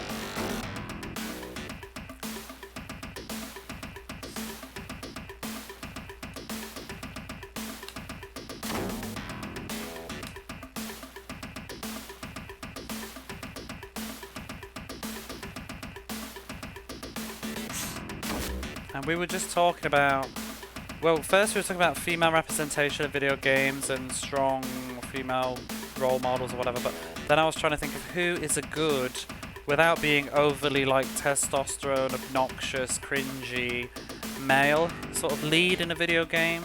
I was trying to think, who do I think is a good one? And so far I seem to have only picked vampires. I do think I like Nathan Drake though, in the Uncharted series. I think he's a pretty well written guy. But he's also just got that sort of snappy humour thing too, so I'm trying to think of someone that's not just a joke cracker.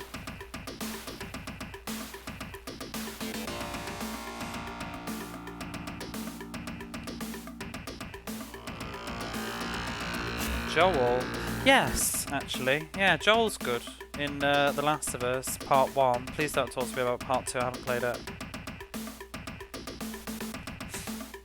No spoilers, please. Oh, Leon. Leon. Resident Evil's Leon. Love Leon. Resident Evil 2 Leon, I like. Less so after that. But I like him all the same, but I really like Resident Evil 2. I need to play the remake of that. My friend that I played all my Resident Evil games with is back in this country, and hopefully we can continue playing them together soon. Yay! I might finally play the Resident Evil 2 remake. I just need to get a copy of it. Remake 2 is quite good. Yeah, I was just waiting for my friend because it felt wrong to do it on my own. 3 is overly horny. Oh dear. In odd ways. What, in Nemesis ways?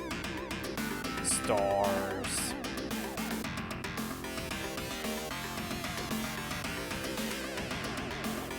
Just trying to recall his name. Tentacle Whip. I thought it was going there with Nemesis. Yikes. Why can't Resident Evil 2 be overly horny?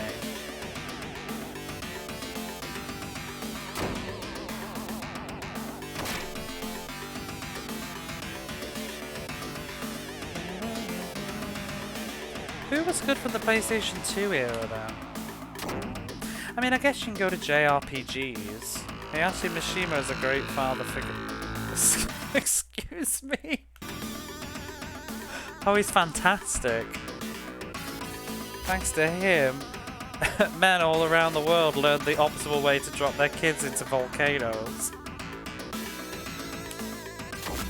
So he was alright, but didn't like it as much as 2. Tough love.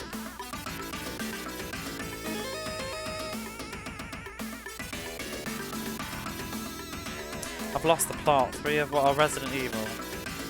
Yeah, I've heard people didn't like 3 much. Noctis is a great example of a good friend. Yeah. I think I liked Gladius actually in Final Fantasy 15.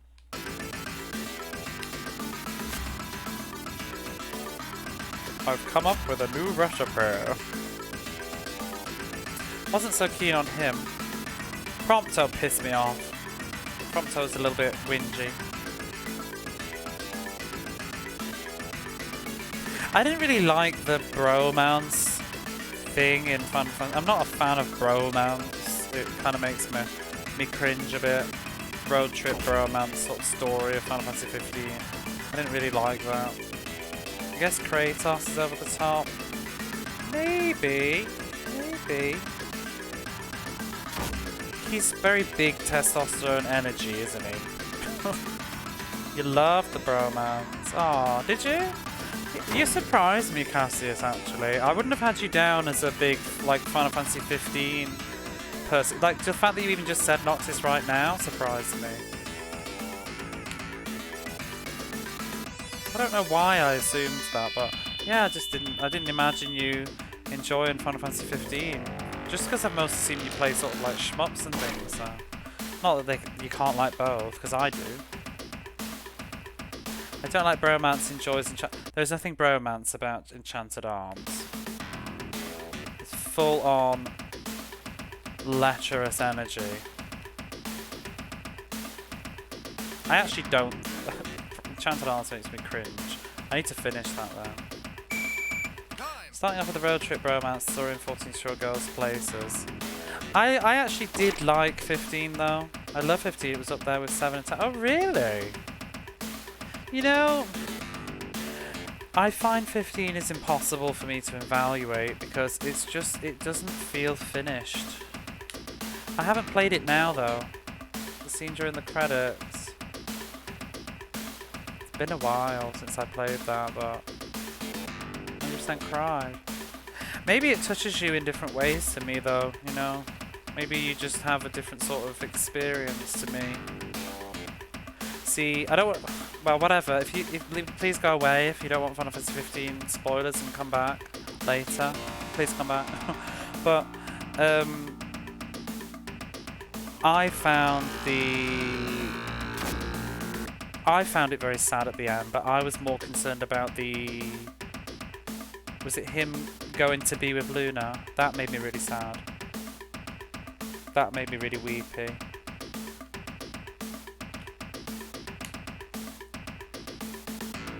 But I feel like Final Fantasy 15 could have been so much more. I think they forgot to include a lot of the story and relied far too much on external materials to tell the story rather than the game itself.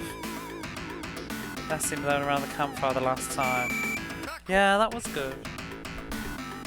I haven't played it in so long now though. I'd love to replay that. Maybe I should stream that sometime. I don't know though. It's really effective after all the time spent with those characters. I got a bit grumpy with Final Fantasy 15 because they kept like dicking around with it and changing it while I was playing it. So I got a bit fed up, like, and I just wanted to be like, I haven't played all the DLC either. I haven't played any of the DLC because I just got fed up with the game and was just like, can you just let me know when you've finished? Because it's like I beat the game and then they added in extra cutscenes with like Shiva and Ifrit and I'm like, for fuck's sake, I'm not playing it again.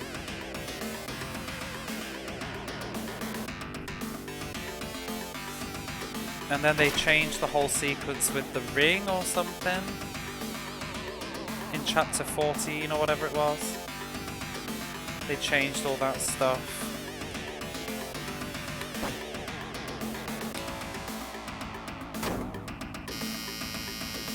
Did we win? Are we still going? Was that the third period? God's sake, Chambers is nearly off as well.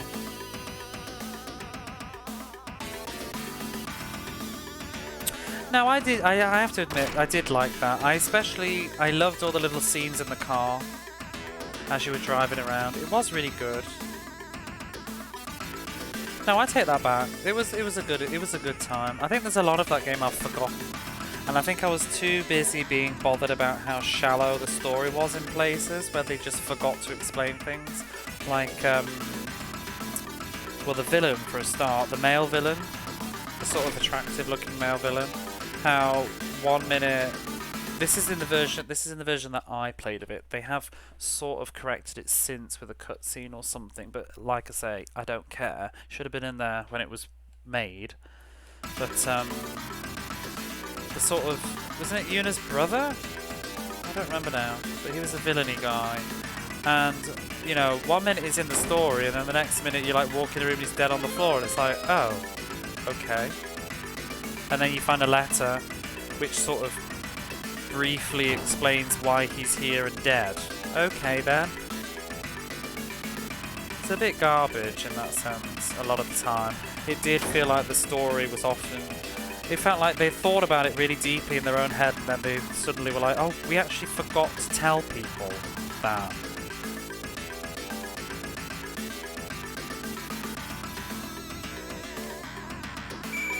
And especially, was it Arden himself? Arden himself, his whole backstory, which you can read all about on wikis and stuff, is like just absent from the game. And maybe they rectified that with the DLC, but you shouldn't have to wait for a DLC to bring you the fucking story.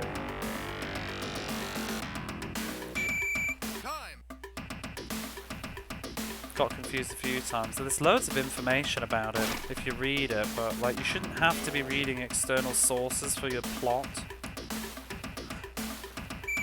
Oh.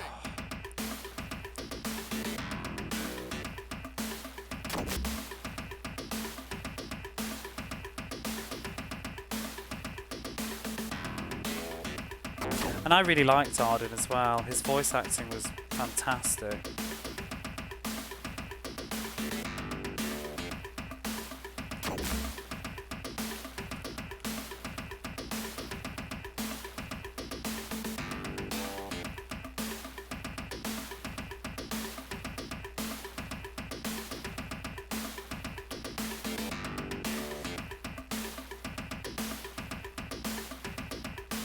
I've come up with a new recipe. I really did enjoy a lot of that game though. My big issues with the game were the combat was like so brain dead. It was just hold circle and win. And the magic was like useless to the point where it was actually less. It was a lot less effort to just not use magic because you ended up just blasting yourself instead. Magic sucked in Final Fantasy 15. Such a shame. And then I didn't like that there weren't any towns. It was just the same fucking garages. I loved when you got to the town at the end, but it was like the point of no return. Love the cooking aspect. That's why I like not to so much. Yeah, I liked all the dialogue and stuff. Like as you're roaming around, and I loved exploring the world the very first time, but then later you started to realise how kind of empty it was. It was just big for the sake of being big. But I love the whole sequence where you go to meet the Titan. That whole sequence driving there was so good. Especially because it had been there the whole time, it was so cool.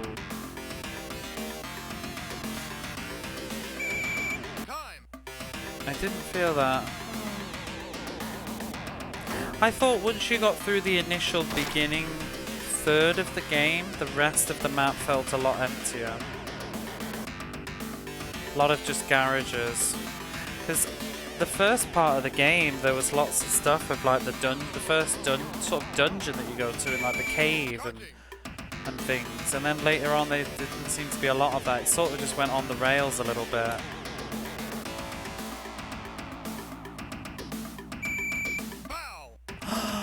No. Oh, I thought Chambers was going to get sent off. But I think I also need to replay the game though, because the game has changed so much since its release. You know? I mean, the day one patch alone was crazy. The weird dungeon and post game, I haven't done that actually. I haven't done any of the end game stuff.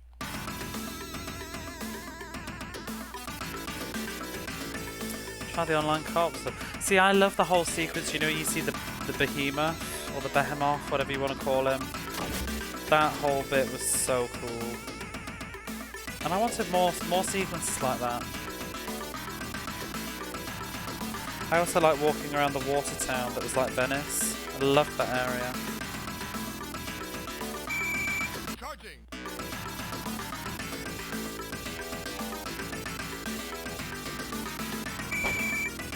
Whoa.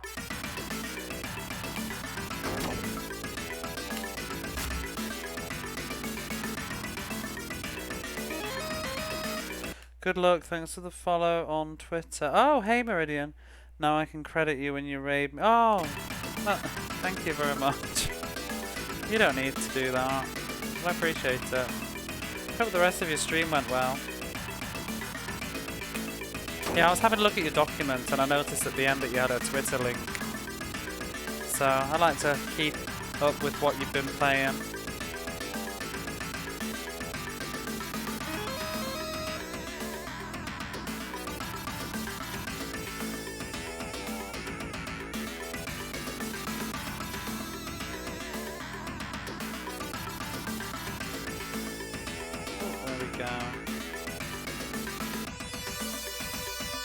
That schmoke that you were playing earlier looked quite good. The 2-player one. Aero somethings, was it? I think it's called Sonic Wings somewhere else. Looked fun. It reminded me a lot of Vapor Trail.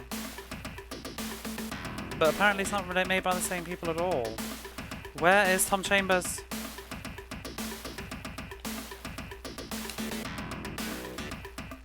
Yeah, I want to play Final Fantasy 15 again now that it's totally finished and I can play all of it, but I kind of wonder if they'll just re-release it at some point, like on PlayStation 5. I'm also very sad that they didn't do all the DLCs that they wanted to do. I kind of feel like it's still never going to quite be the full finished experience, but I would like to play it again now that it's truly finished. Oh, get lost. I'm excited for Final Fantasy 16 as well. That looks fun.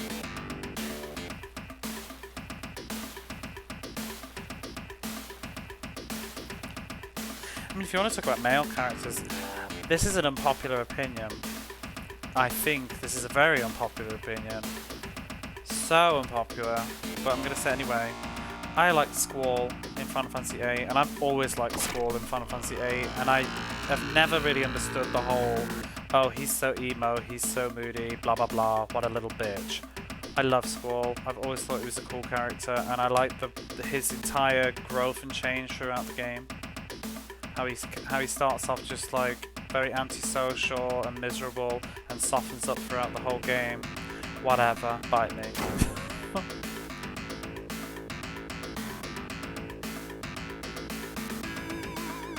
Whatever. But for me, the scene, that's what he says. I know it's what he says. I know what you're doing. It's a good character arc. Techie Rob, hey hey. Did you beat Steel Empire? You're just in time to see the final match after this one.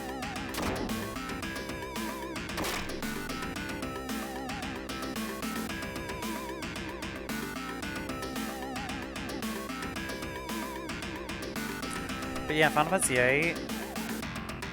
It's spoilers. If you don't want Final Fantasy VIII spoilers, you've been warned. The scene where they're in space and he is floating through space to get to Renoa. Goosebumps. Loved that scene when I was younger. That was so like kind of moving to me. I was so invested and like, get her! Oh my god!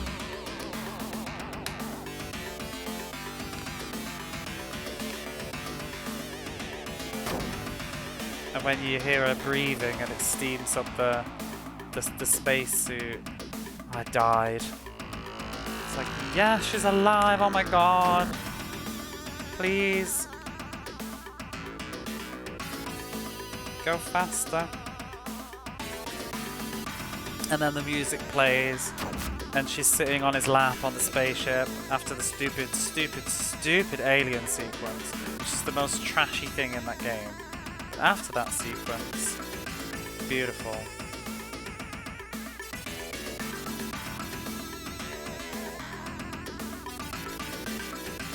Nope, you screwed it up again. How far did you get? You'll get there.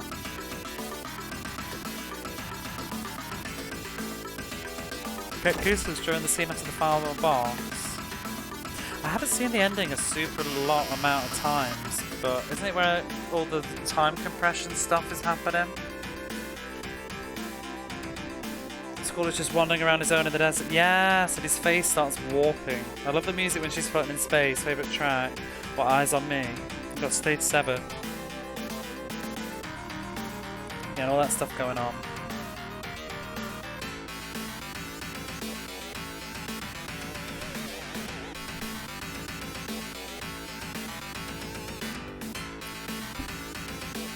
Hopefully, this is the final map.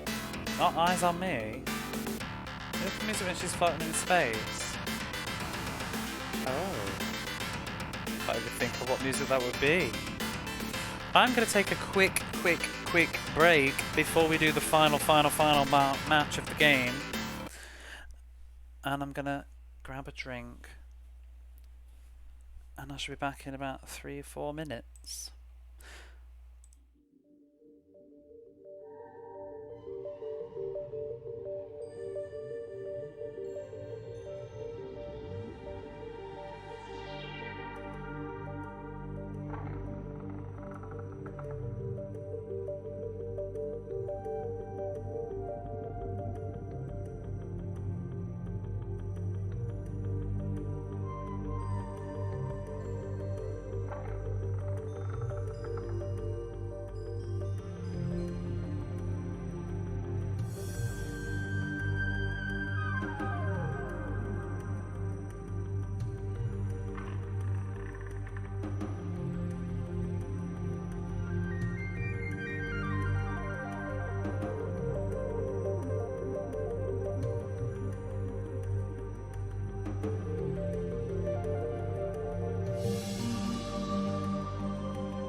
the actual final. I hope so. I think so. Let me just get a throat sweep before we start. While I was away, I just listened to a voice message from my friend who was kind of, I think was around earlier. I think she's gone to bed. But yeah, she left me a voice message and was saying, like, please come back to Final Fantasy 14. I'll pay for you to come back to Final Fantasy 14. Anyway, I'll let you do your thing. Have fun playing shit basketball games. Bye. I'm like, okay. I feel attacked.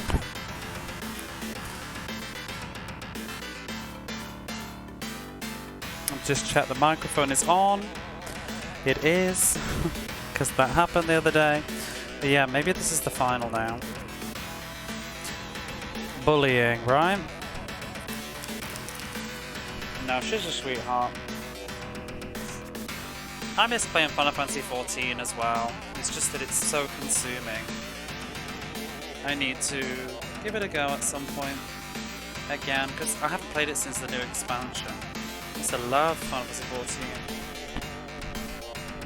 This was I think it's like before I did Twitch, that was like my drug of choice for meeting people and socializing, and then I was on Twitch, and it's like trying to find the balance. And yeah, I could stream Final Fantasy 14, but I like them being separate. I think it's game number 4 of the finals. It's fantastic NBA action in living color.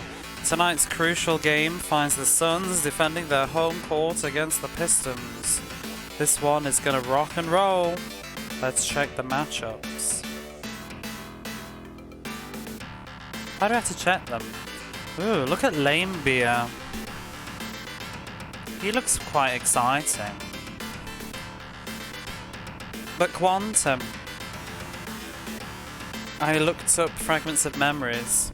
I know which song you mean. It's the orphanage song, isn't it? Don't they play it a lot in the orphanage when they're having flashbacks? Lame Beer has a basketball game. On the Mega Drive?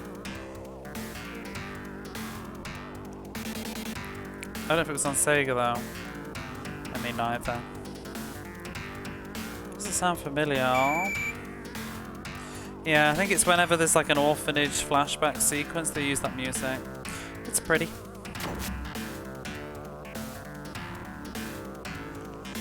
Lame Beer Combat Basketball, definitely on the SNES or on Meridian Prime. I'll have to play that then.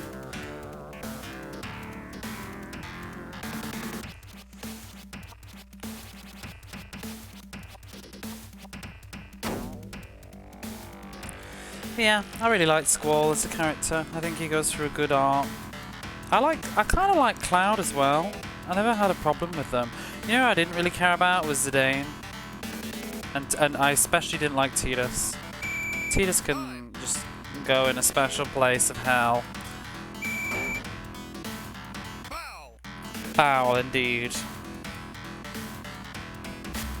Oh, do you know what? I'm gonna have to be right back a second. Just excuse me a moment. I'm not gonna change scenes. I just need to get some.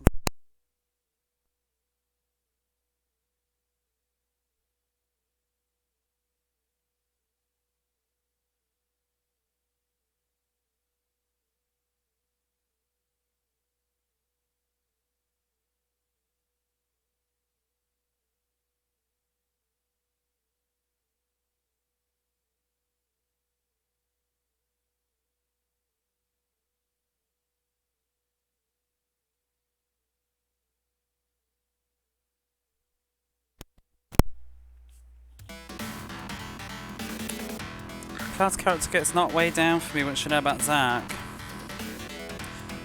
I guess. But I like the identity crisis and then him finding his new identity. Foul. I do prefer Squall though. I think Squall's a much better character than Cloud.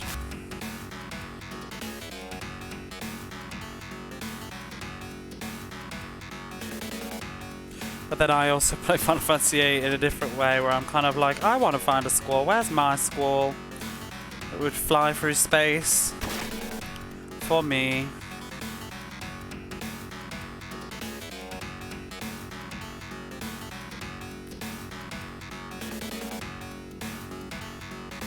Do you know what's really miserable though about Final Fantasy?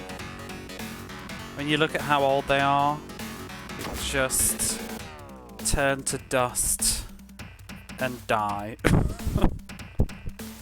It's like Squall did all that shit and he's like 17. It's like, oh my god. And I can't even like get my fucking fridge changed and I'm in my 30s.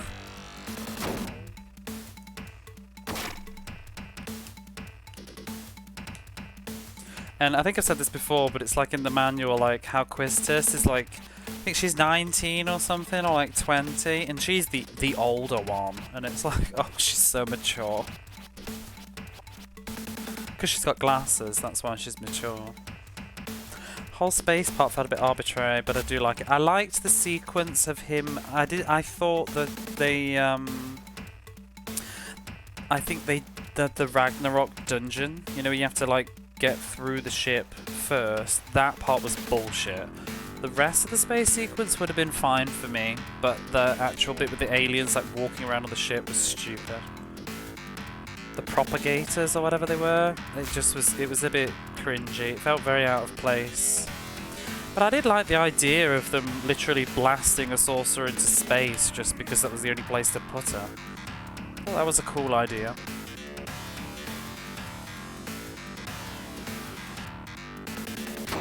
This should have been in her late 20s or 30s. Yeah, but she's not. She's like literally 2 years older and she's the mature one. Because Self is like 16 or something, isn't she? But a lot of the characters that in nearly all JRPGs, most of the heroes are all like 17. 15, 16, 17, that's the ages that they always are. And anybody that's like 18 is like the older, mature guy. I mean, how old are the cast in 15? How old is Noctis? I feel, you know for a fact that New Recipe is the older one, and he's probably like 21. Fucking ancient.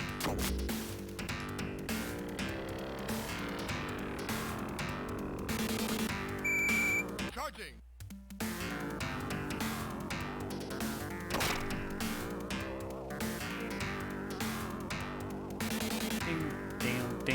I think in a sense though, that's also, I love my JRPGs, don't get me wrong, but I think in a sense that's also why I like Dragon Age Inquisition, because it was nice to play as like maturer people. And actually this is a whole like other spiel, but I think once I got to my very late 20s and early 30s, I started to create characters in a different way. I always used to make like the typical sort of like young, attractive, beautiful boy kind of character that looks very, very young, flawless skin, sort of anime kind of, not anime, but like emo almost kind of hair, maybe like stylish hair. And now that I've gotten a bit older, I tend to make characters that I crank the aging thing up a little bit. I want a character that looks like they're in their 30s now, a little bit more, and maybe a bit of facial hair or something. Even though I don't really have facial hair myself, but I've started to do that a little bit more. Not like a beard though, but just like a bit of stubble. Whereas when I was in my early 20s, I would always have totally clean shaven heroes. Basically, I would make characters that look like characters from like Final Fantasy. Whereas now I think I make characters that look more, I don't know, more mature.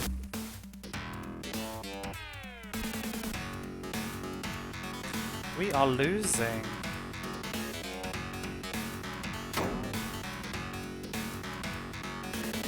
More world weary, exactly. You know, they've paid a few bills in their life. Had quite a few ex-boyfriends under their belt.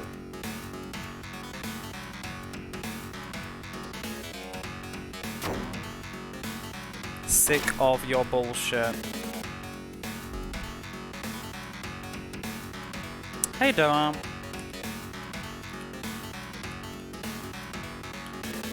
You're just in time for the grand final. Although there's still about 40 minutes if you want to go and come back. We'll still be going. Well, no, maybe not. 35 minutes, maybe.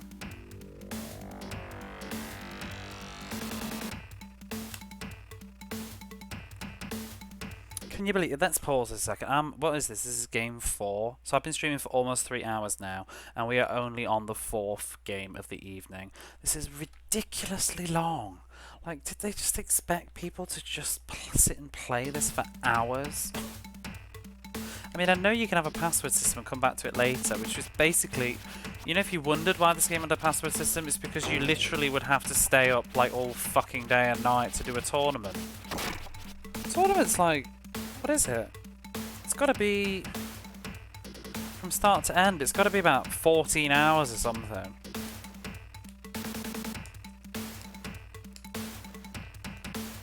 Providing you win every single match as well, because if you lose one, then you have to do another match.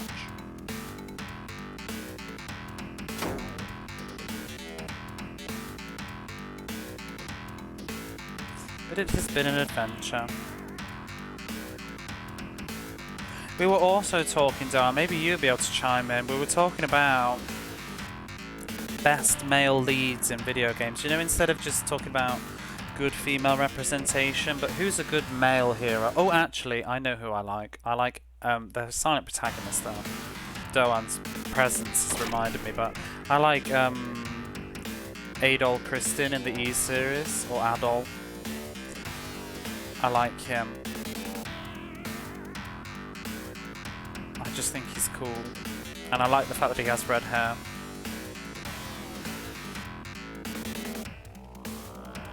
Agreed, yeah, I love it. I don't even know why, because he doesn't even have that much of a personality, because he doesn't speak in most of the games. But I like him all the same. I also like Victor in Suikoden, actually. He's a good male character. And Gremio. But I like Victor a lot.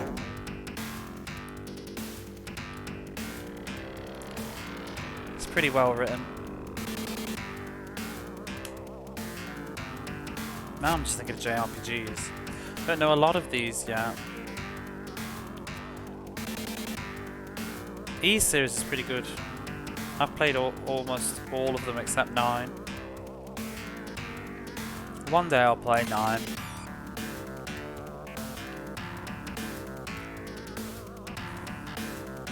I played a bit of it before.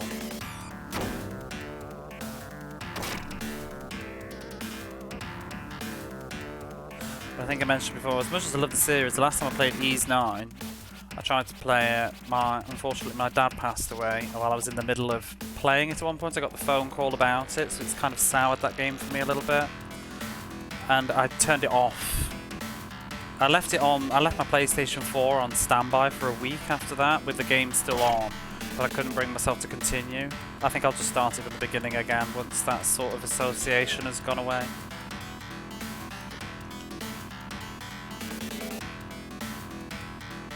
I like the characters who just want to adventure and maybe make some money. Nothing complicated. Nigel from Landstalker 2. Yeah. Yeah, I like that as a refreshing change, you know, instead of just being like the chosen one.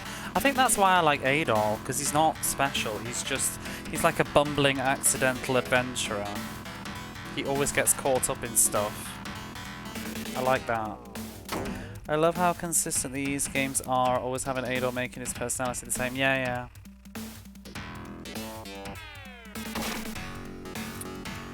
But it's alright. It's almost... Well, it's just been a year ago now. In February. That's when I played the Megami Tensei series instead. And I found that very soothing. I think I've talked about this before on stream, but I don't know who's listened and who hasn't, but it was very soothing to play the Megami Tensei series because it was just a sort of dungeon crawl and it had a lot of mood to it. And I was feeling very numb at the time too. I didn't really want to be forced to feel things. And lots of, you know, lots of video games like Final Fantasy and Ys and stuff with their strong stories, they kind of like force emotions on you. And I just wanted to play something that I could lose myself in, but without it like trying to have a strong story that's making me sad or something. I just wanted to play something that was like a total distraction from what was going on. So that was a really good game. The remake of Mega Man Tensei 1 and 2. It had beautiful music as well. And I was off work for the whole week. And I just basically was up very late at night a lot playing that. Because a lot of the time I was just killing time essentially, waiting for the UK time zone to wake up, because I was spending a lot of time in the day by myself, waiting for my family to wake up so I could make the call and see what's been going on next. So it was sort of just needed something to fill the hours in the day, instead of moping around and feeling sad. Whoops! And it was a big help. But I couldn't watch anything. It was a very weird mind frame. Like I didn't want to watch it. I didn't want to watch TV. I just didn't want like stories or anything. I just wanted something to engage in. It's a really good game. Have you actually played that one, Doan? I would really recommend it if you're ever curious about playing the very original ones. The Super Nintendo remakes are really good fun. And I'm pretty sure that they've got fan translations. They're hard going, obviously, because they're older, but I like them. Not yet, you plan to. You should. I think you'll enjoy them. I think you've got the right level of patience as well.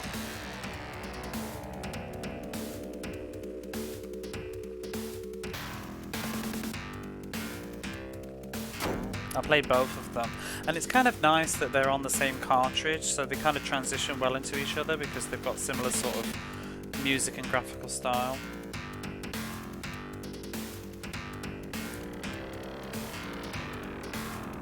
It's quite weird how we tend to think of remakes as more of a modern thing, but actually the Super Nintendo had quite a lot of remakes of NES games, like that Mega Man Tensei series, Mario All Stars, and the Fire Emblem. The first Fire Emblem game had a remake of the original on it.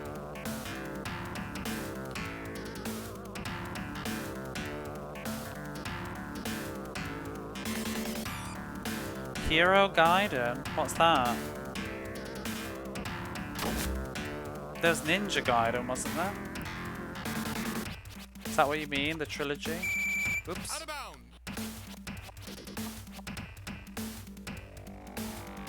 Yeah. Yeah, the Super Nintendo had quite a lot. Even the Mega Drive did. The Mega Drive, you know, had remakes of Mega Man on it. And what else is a remake?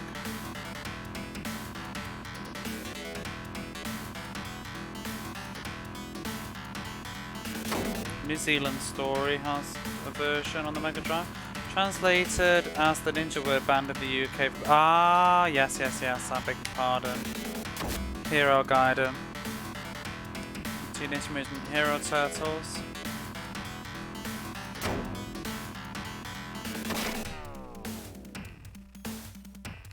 That's so wild that the UK just had this weird problem with ninjas for so long. Like Hero Turtles. What the hell was that? It's like one person as well, wasn't it, that was on the government party at the time, and he just really had a problem with like nunchucks and shurikens and ninjas. It's all gotta go. Think of the children. Nunchucks are still illegal, aren't they? I don't know why you'd need one, to be honest, but... Shit.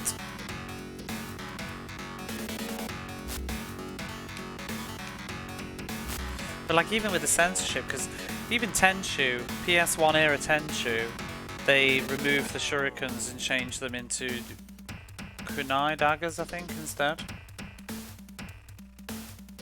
Because for some reason the UK is so offended by shurikens. But like a dagger, a throwing dagger is totally acceptable. Like, what's the difference?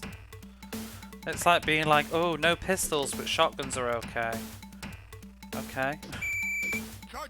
Shinobi did the same. Oh yeah, I guess it did actually. I didn't think about that. Because I think I'm only really familiar with the PAL version of Shadow Dancer.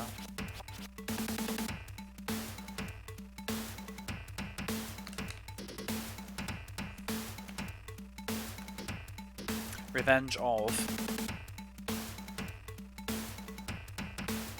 Nobody really rates. Don't you? Oh, stop it. Nobody really rates Shadow Dancer. I always find people don't talk about it much, and I think it's a really good game. Maybe it's not the best Shinobi game. I don't know, but it's got some great music.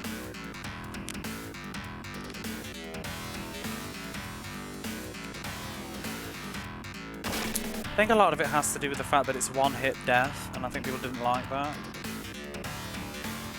So it's quite a rough game. But if you play it well, you know, don't get hit. Haven't played it, but still on the arcade original. There's an arcade version of Shadow Dancer as well, but I haven't played that. It's a little bit different though, I think. It's got different levels and stuff. I'm sure that there's like an airport level or something that's not on the original.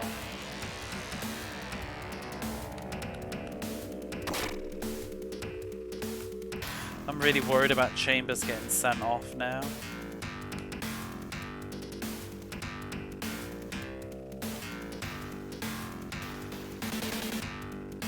The bonus stage music on Shadow Dancer fucking slaps.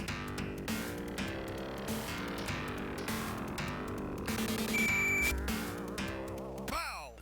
Whatever.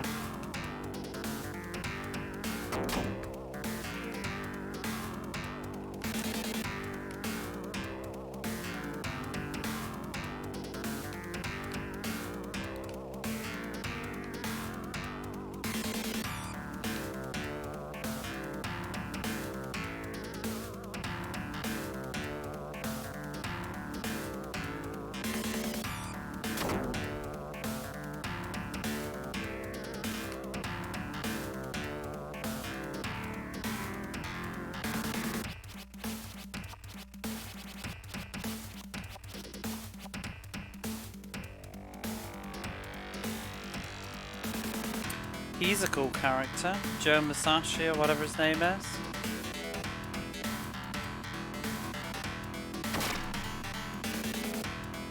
I really like that he was in the Sonic All-Star Racing Transform as well. That was really cool.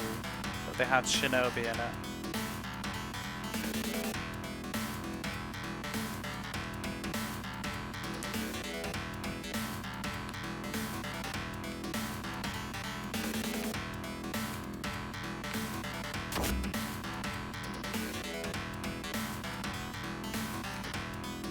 Oh, actually, speaking of male characters that are kind of cool, I guess he's not actually that good though. I think it's more just aesthetic, but I was thinking Dante from Devil May Cry.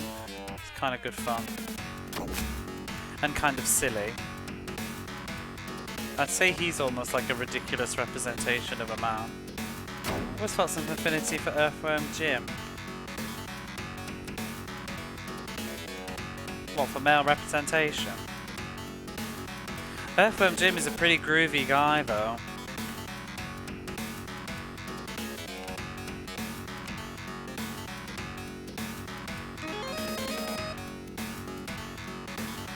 At some point, Earthworm Jim will be played. Damn. And you know for a fact there'll be some sound alerts I have to add to the channel once I've played Earthworm Jim. Whoa Nelly, it's gotta go somewhere, hasn't it? And damn.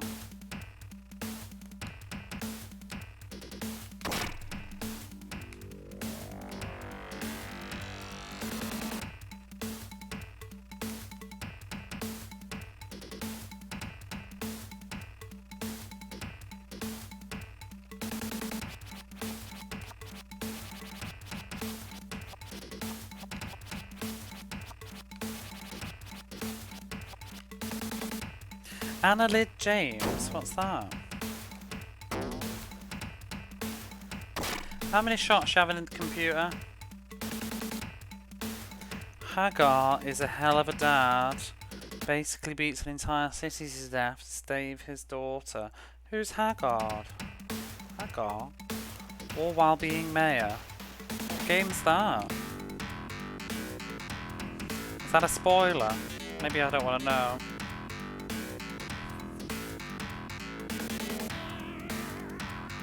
Mike Hagar final fight. Oh right, that's not a spoiler. Nia is cool too. Yeah, we're like the same brainwave. As soon as you said all to save his daughter, I thought Nia. And I prefer Daddy Nia. Daddy Nia is way better than young, beautiful Bishonen Nia. It's all about that hot Daddy Nia.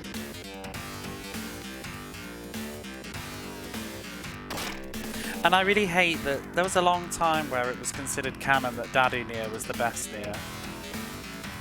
And then they eventually retconned it and was like, oh actually no, he's not the canon one. I was like, oh, well that sucks. Jess E. Carr. This is a Final Fight thing. Confession, I've never played Final Fight. Keep forgetting there's a brother Nia. Protecting your sister is cool too. Isn't the modern one... Isn't the remake? You played it, didn't you, Doan? You can't be Daddy Nia in the remake, right? You have to be Brother Nia. Boo.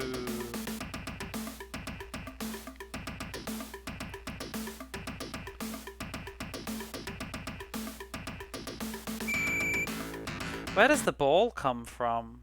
It just falls from the sky. Don't you think? John Marston turns out to be a pretty good dad. I mean, it's Brother Nia. It can only be Daddy Nia in the DLC stuff. See, that's a shame.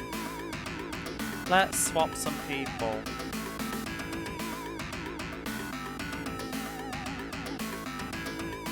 I'm really worried about Chambers getting sent off. He's very close.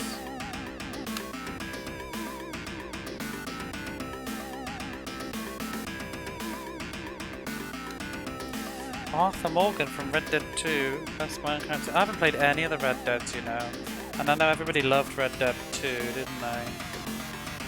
I really should, but I kind of wanted to play the first one. Oh, well, no spoilers then, because I might play that one. If it's that good, I should maybe give it a go. All I know about Red Dead is just, first Red Dead is worth playing. What about the other one?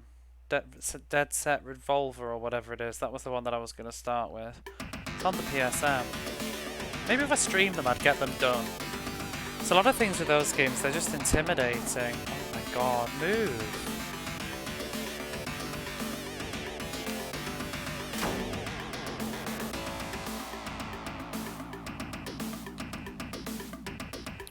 What I remember about Red Dead Redemption is just South Park. And that guy, the police chief, just wanted to get home to play Red Dead Redemption. That's so funny.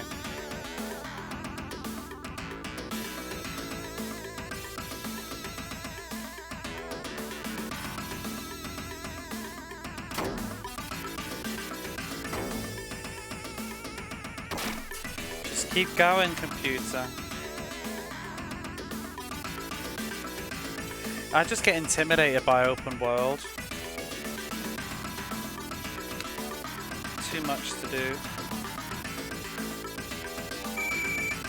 Perhaps I could play more open world games if I stopped playing 20-hour basketball games, but hey ho.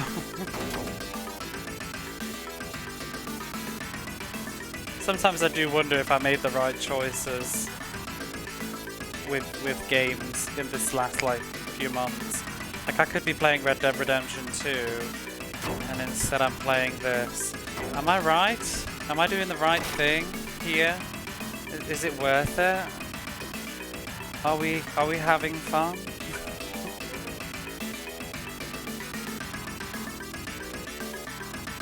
Is this actual content?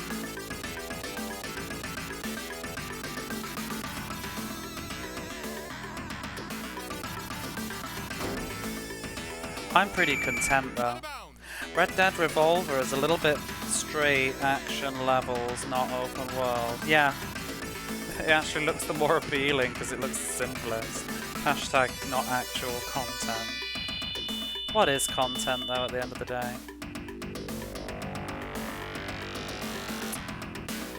I can tell you one thing, there's nothing wrong with those mid-court leggy dunks you've got going on. Look at these lovely leggy dunks though, right? Here we go. Whoop, whoop, whoop, whoop, whoop, whoop. Just flies through the sky. I love it how he almost appears to like use the ball to like give himself lift. Like some bizarre aerodynamics going on.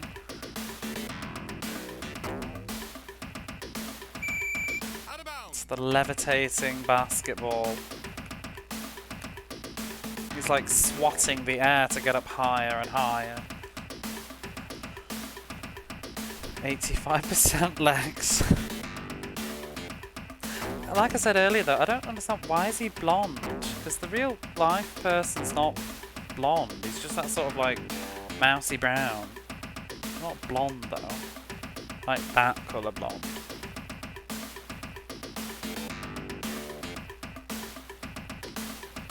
You actually recommend playing Redemption first, then Revolver? Yeah.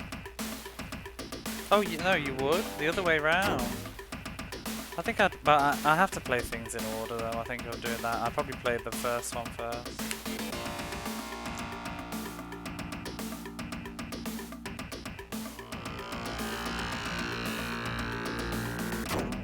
Some weird looking characters in Red Dead Revolver. Well, you know we like weird looking characters around here.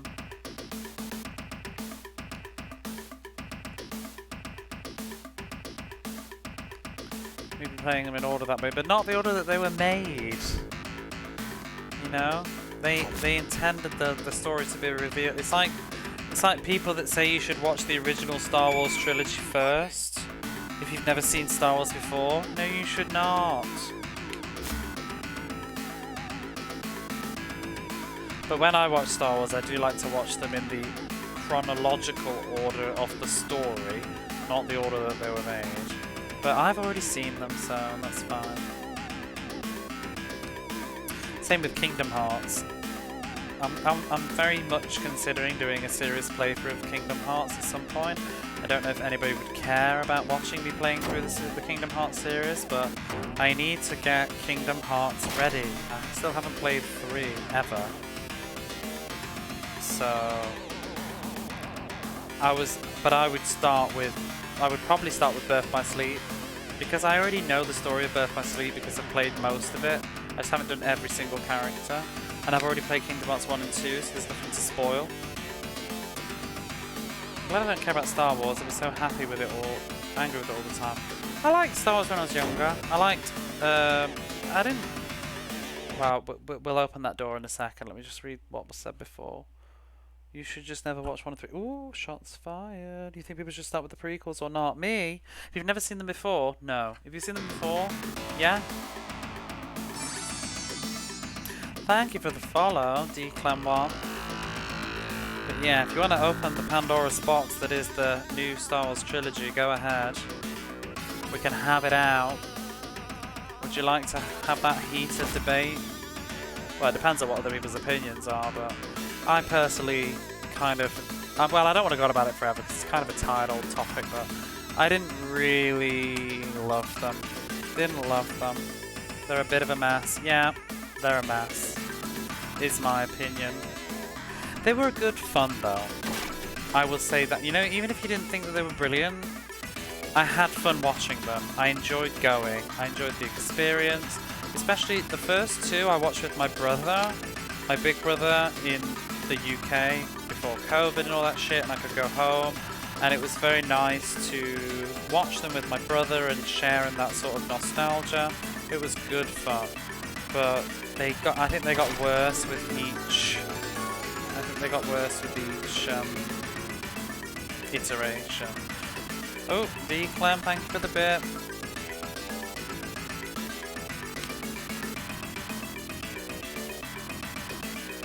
But the final movie for me was just, yeah, not great.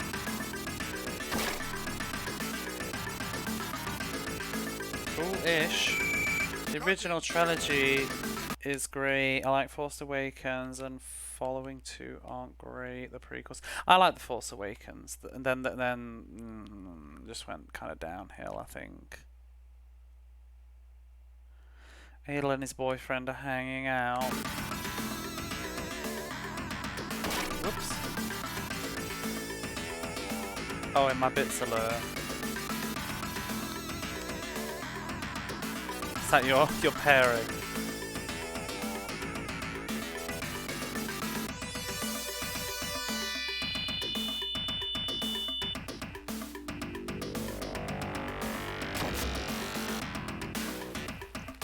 Revenge of the Sith was awesome. Which one was Revenge of the Sith? Is that the last one? I don't really like that one too much myself. And I didn't like the Last Jedi. But that's just my opinion. My problem with the new trilogy, and this is spoilers, if you don't want Star Wars spoilers, stop listening. But I didn't care for them bringing back Star Wars just to kill off all my beloved characters. That was what got on my nerves. I didn't sign up to watch movies of them just killing everybody off. It was such a downer for me. I realized like some of it was out of their control, but yeah, it just left a bad taste in my mouth. Because I finished watching Star Wars with a happy ending, but then they made 3 more films where they didn't have a happy ending. Like, I wanted them to just die of old age later on, and I know that they can't be. I didn't want them to be the main characters. They don't need to be the main characters, but can't they just like be in the background? Do you need to kill everybody? It just pissed me off a bit. Put me in a mood already. Series purity is important to me, and they change a lot. Yeah, I think I'm content to finish with the Return of the Jedi. I did really enjoy The Force Awakens. The best thing about the new trilogy was Rebel One. That was a great film. I really enjoyed that. I think that was the best one of all of them.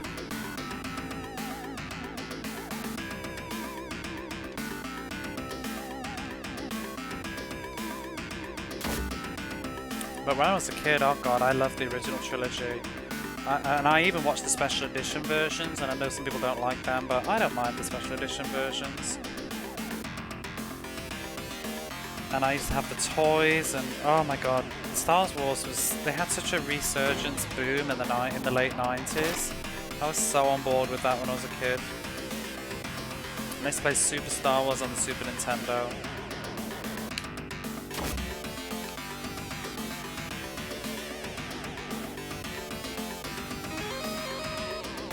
How are we doing for points? Whoa!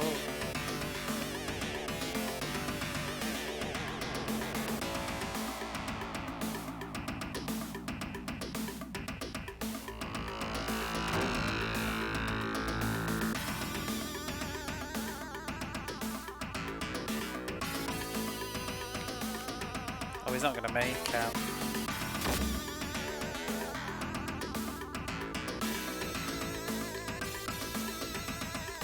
I even like some of the games too, like what was it called? Mysteries of the Sith. Wasn't it Mysteries of the Sith? The Dark Forces ones. That was really good. Jedi Knight. Mysteries of the Sith.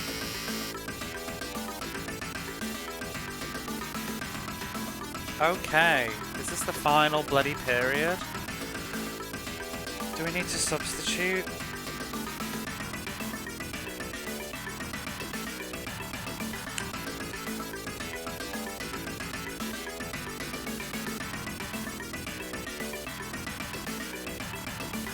McGee. Never played any. I played the demos a lot, and then one of my friends, like another friend, the friend that I've not mentioned so far,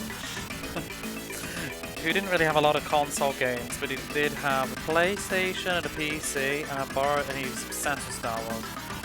I did borrow his Star Wars games, like Mysteries of the Sith. Okay. Final period. If that's Chambers. Foul. Oh, thank God it's not. Really worried. Oops.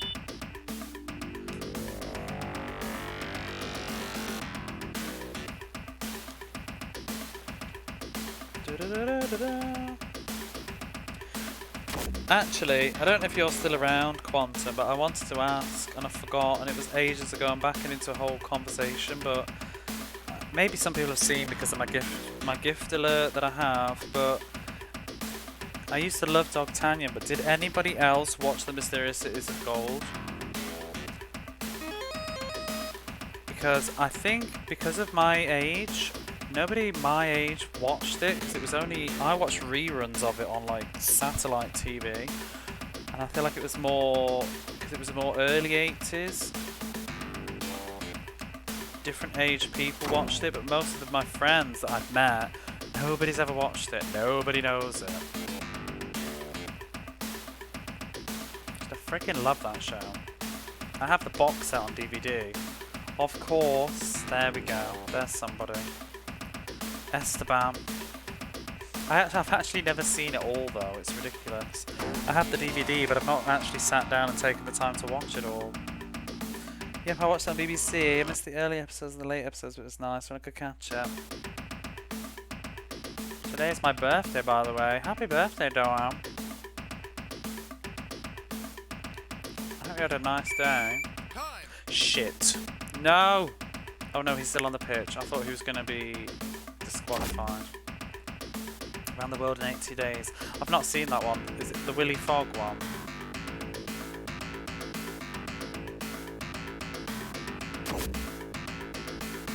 I still think that Mysterious Cities of Gold theme tune is the best children's TV show theme tune pretty much ever. I guess the only thing that comes close is Where is Carmen Sandiego and Dogtown. Where is Tom Chambers? Where on earth can he be? There he is. Let's go. It's been fun. Family came round, we went out for beer and Balba. Oh, nice. Did you get any nice presents? Did you treat yourself to anything?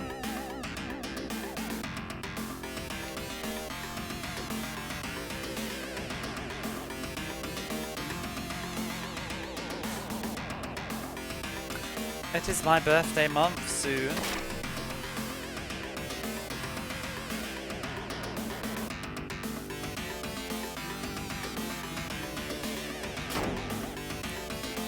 It's also my Twitch anniversary, I guess. Now, soon, next week, I don't know. I don't know when my Twitch anniversary is, but I'm coming up to 1 year of streaming. Wow. Hashtag wow. Time flies when you're having fun, right? Doesn't feel like a year. I don't know when it is. I started at some point in May. Legit. But I don't think I really got serious until the very end of May, early June. And I can't remember when I made affiliate. I'm sure affiliate was like late June. Which month is your B-Day? My B-Day is June.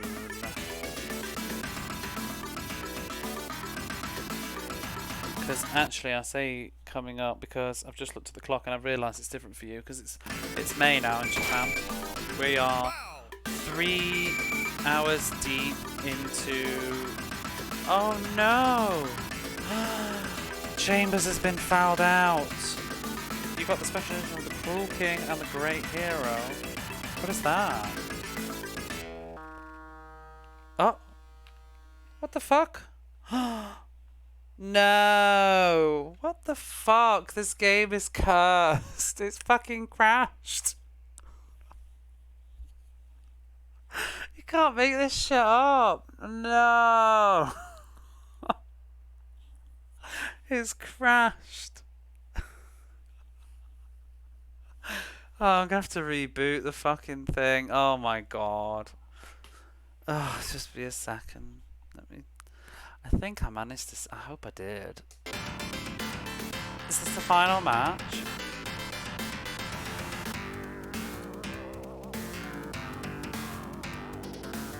I'm not even sure. I don't want to go all the way through and find out it's not. I don't have the password. What was the password? I didn't. This is the one time I didn't take a screenshot of the password. Oh my god. Fuck. Is this the final match? I want to go back and check. Crap.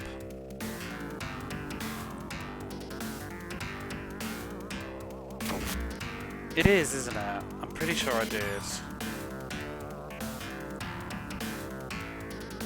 Otherwise I'm gonna have to like go offline and check the VOD.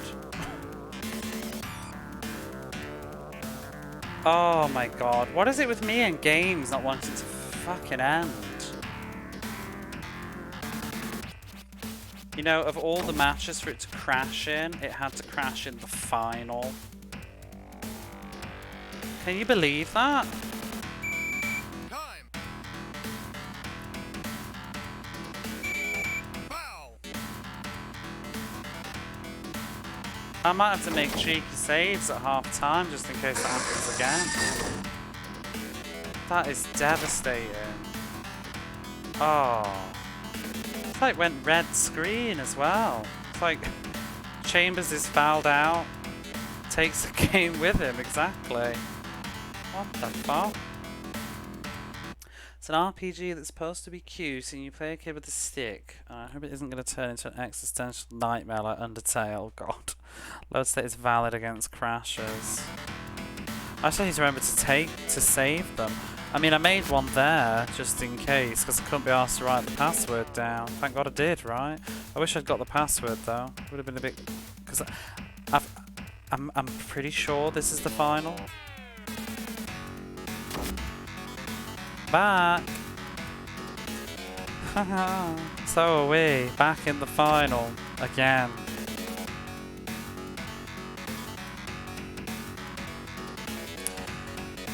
Oh my god. Wow, so much for playing something else tonight.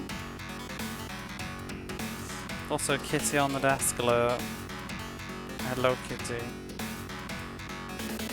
I guess we're only playing this game now. Because it's not gonna it's like 3:30 in the morning now. This is not gonna finish till... Fuck off. This is not gonna finish till like 4:20 now. It was like the fourth period as well, with like 5 minutes left on the clock. That's ridiculous. What a fucking mood. Blaze it. I'd rather Axel it.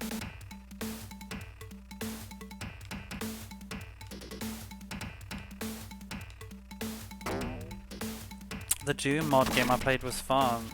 A new way to play the Legend of Zelda. Doom Zelda? Well, hey. I'm here all night. I'm literally here all night because this game refuses to end.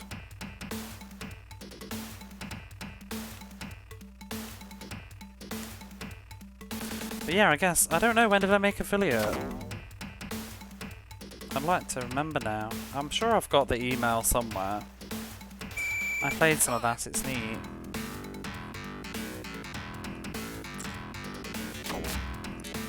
Maybe it was July that I was affiliate. I don't know what's fast or whatever, but I don't feel like it didn't take very long.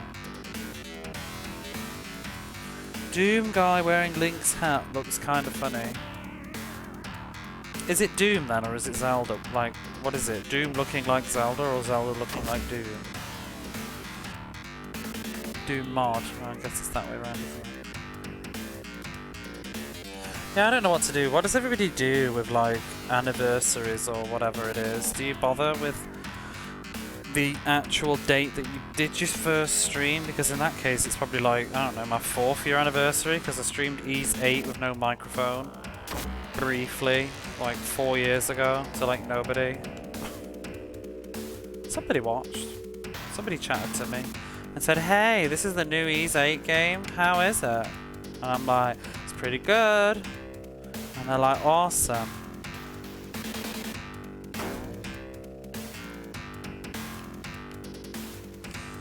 And then I streamed some Mega Man to nobody. Well, no, to 2 people. I had a lot of fun. They were helping me through Mega Man 7. It was my first time to play Mega Man 8, something. And then my nephew found my channel.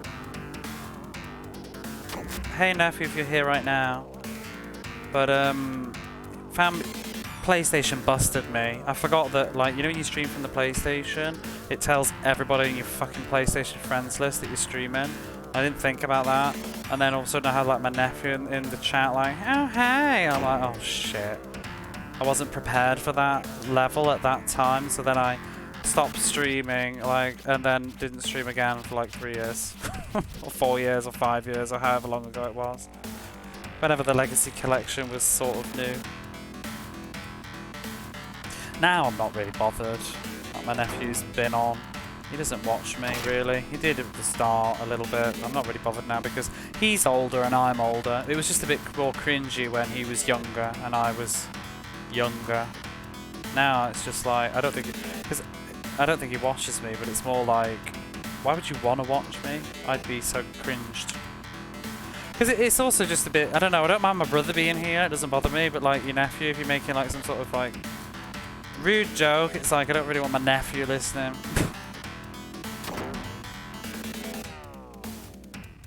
Because I still forever see him as a young boy, even though he's not. Caps, don't need to shout. It's Doom 2, but modded to look like Zelda 1. I'm terrible at that stuff, but I started doing like a VOD look back.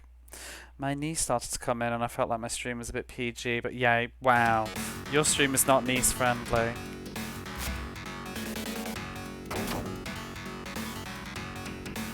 Once she was there, I realised it really isn't at all. No. I bet you just like sweat coming down the side of your face the whole time. Like, stop saying that. I've just had to, I think I've just got to a point where it's just like, whatever. You choose to be here. If you're uncomfortable, leave.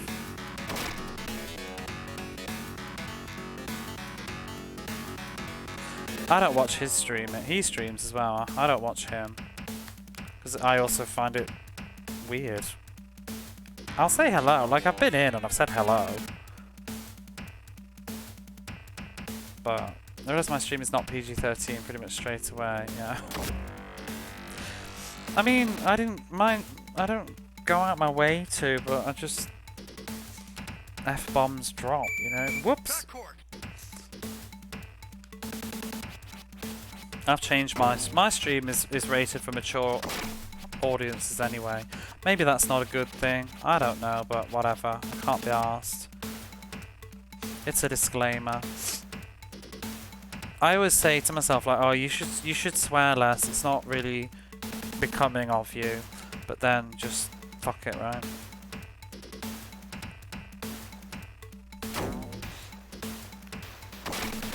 There's swearing and there's swearing. There's swearing and there's being vulgar. Is how I see it, but then jank habit, exactly. Something pisses me off.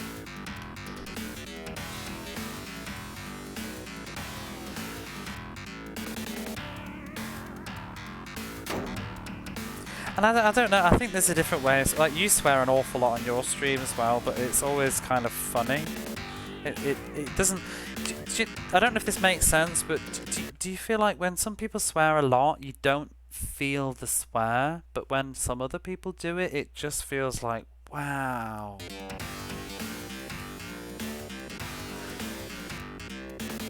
I don't know what the difference is exactly, but I think it depends on what else your vocabulary is. That vocabulary is. And how it's presented. But you know, if someone's just like, this fucking game is like fucking shit, and it's fucking bullshit, and fuck this, and it's fucking jank, and fuck you, and bah! It's like, do you have anything else that you can say? You hear someone swear that never does, it's like, oh yeah. Oh, but that's the best. That's the best. I'm tough fuck. I play blind as well, and I don't want to be responsible for the game randomly coming out with something incredibly messed up. Exactly.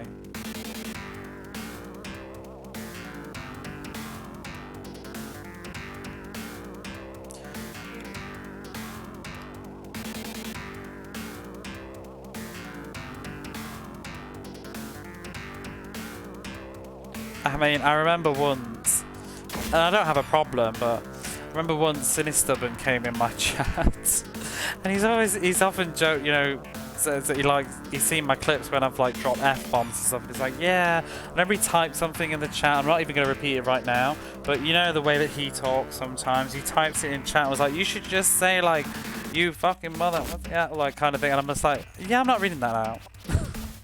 That's not quite the way that I speak. It's a little bit different.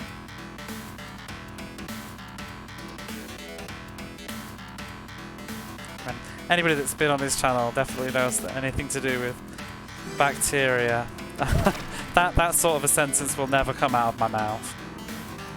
Or even enter it. Bless my soul. Quantum, thank you for the sub. Is it all the swearing?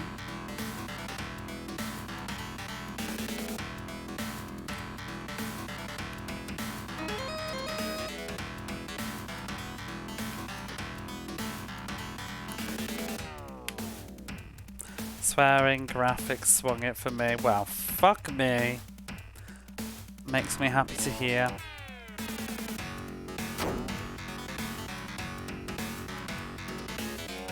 Really cares when it becomes natural, if that makes sense. If something pops up and I would say fuck, etc.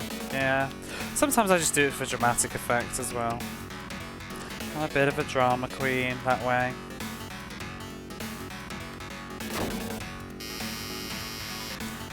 I've enjoyed the combo. It's been great combo tonight. I've had a blast. It is really funny that I've literally played this game for however long it is, and yet it's actually been a really good experience just because of chat. You know, sometimes you say that I've often said that like a lot of streamers, the game is a backdrop, and I'm not always into that really. I kind of do like to watch the game too. That's a lot of why I'm where I am or whatever, but a lot of it's personality of the streamer too. But I do get tired, you know, when some streamers like don't appear to actually play their game. It's like, oh my god, like, are you gonna play the game or what? But tonight the game has definitely been a backdrop, and I'm quite happy with that. But sometimes I do like, I think it's that whole like couch co-op thing or couch watching thing, or even just like when I was younger, like my brother would go past my bedroom and I'd want him to like look up the game I was playing or something, but it's because it's like, I want to show the game. I want to show the game and show what's good about it or the story. It's like, you've got to see this bit, you've got to see this bit kind of thing. You know, if someone's just like, yeah, whatever, let's talk about like which cheese is the best. It's like, yeah, but look at this bit. Whereas I think I can't with this game. So it's definitely been a backdrop. But you're playing it. I am. I'm very much autopilot. I'm suffering it. It really does need to go away now. Are we still on the first period? Oh my god. Just take a shot. And miss. Oh, period 2. That's alright. I need to make a save actually in case that red screen of death happens again. Why the hell did that even happen? It must have been a glitch though, because you notice it happened, I got to the foul screen and then I pressed start to go back to the game, and that's when it went red. It must have been the transition.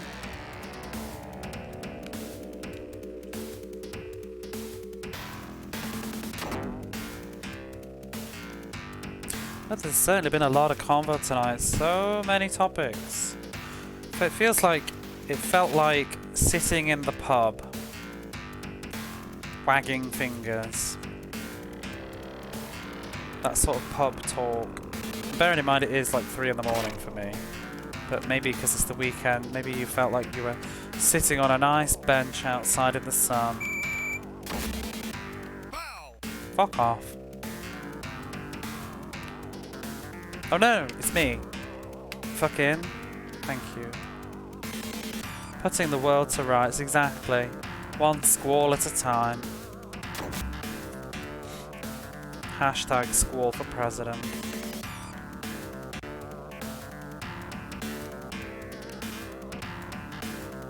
See, do you remember when the Fun Fancy Dissidia game came out? First character, who did you pick? Squall.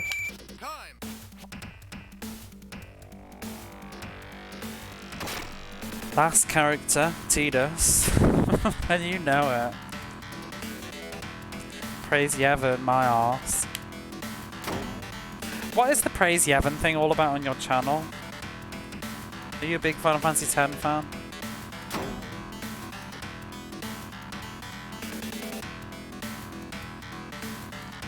I never played this game. It looks fun. I play Bulls versus Blazers a Blazers a ton. That's the... Oh, bugger. That's the third one, isn't it? I think the next game is Bulls versus Lakers, and then I think there's Bulls versus Blazers. Well, no, I think before that one is it NBA Team Playoffs or something? NBA Team. But this is the original one, the very first one. It's got problems though. The one that you've played probably improves on this a lot. I must have terrible humour and it makes me laugh the worse it is. You just have terrible humour. Praise Yevon. Yeah, but look at my channel, Quantum. Look at the shit that's going on. What is on the screen right now? We've literally got the it looks like a man looking up a pair of testicles. That is what is going on my channel, and that just amuses me greatly. Do you know? And it's from the end scene of, what was it? James something's boxing, and it's him holding up the cup with his elbow sticking out, and a reporter just looking thirsty as fuck. Your images are boss. I mean, some of them are me, but some of the, like the GIFs and stuff, Chrono Gears actually made them and sent them me, and Barley Bap sent me them. Some of them too. This one I did though. This is definitely me. But my Be Right Back screen as well is just a mixture of stuff that I've made, and a lot of it's what Barley Bap's made, to be honest, because she's got an evil sense of humour. But we're basically one hive mind. Like the John Madden's ambition. Oh, I can see it in my mind's eye already. Can't find any information about the signature moves in this game. You only need to know about one. The dunk. The dunk that changed the world. Oh, you might not have heard that conversation. Before I went live, I've discovered that Tom Chapman did a really good dunk. Which doesn't sound good. Bulls versus Lasers, the futuristic sequel. He did a really good dunk in the late 80s or something, and I think it's a lot what this one's based on. Look at this shit. And I can't move, because he's going to be like, you went back over the line. There's a video on YouTube of his doing this dunk, where he like leapt over the defense.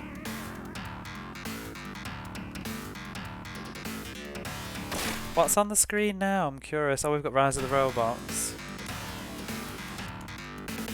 That is the final boss of Rise of the Robots, and I thought that the hit animation on the floor looked particularly special. Charles Barkley has a gorilla dunk, apparently. Gorilla?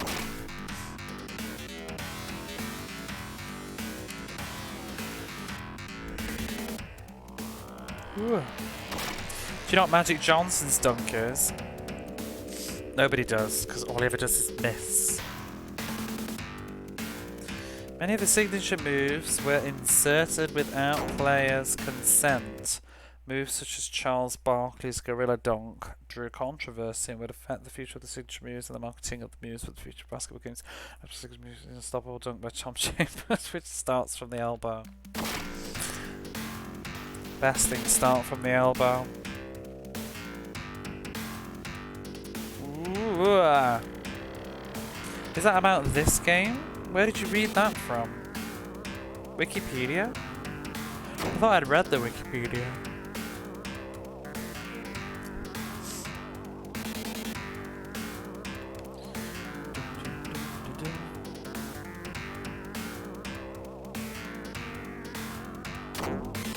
NBAlive.com.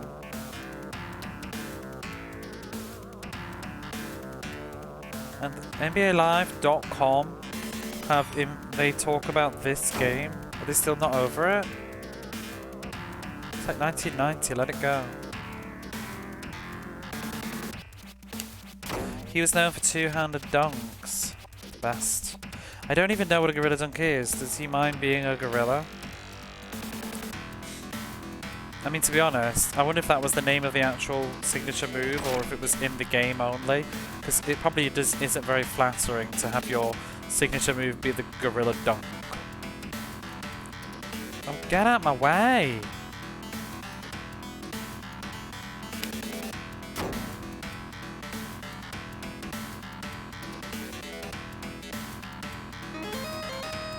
Charge! I'm gonna go for a 3-pointer and I don't give a shit. Go for it. Woohoo! You missed.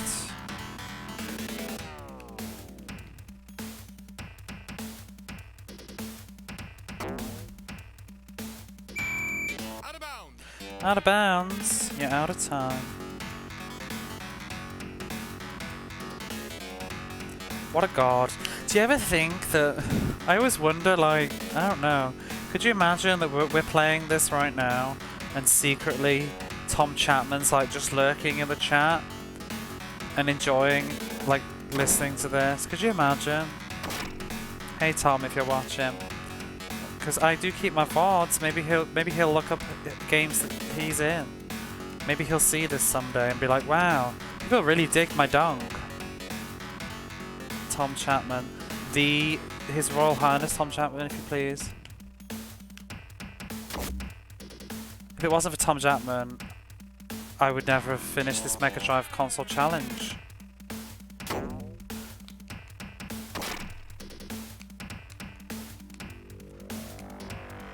I don't know what we're going to do in the next game.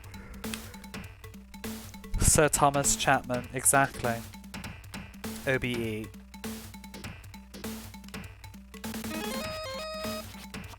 Chambers. Oh shit. I've totally been saying his name wrong the whole night. I'm sorry, Tommy. So actually I didn't go to school with someone with the same name. Not even getting his name right. That's why I'm getting confused though, because I went to school with somebody with that name. Oh, piss off. It says it right there as well, Chambers. I've been literally looking at his name the whole night and calling him Tom Chapman. I was thinking Tom Chapman's an odd name for an American. I don't know if Chambers is much better, but...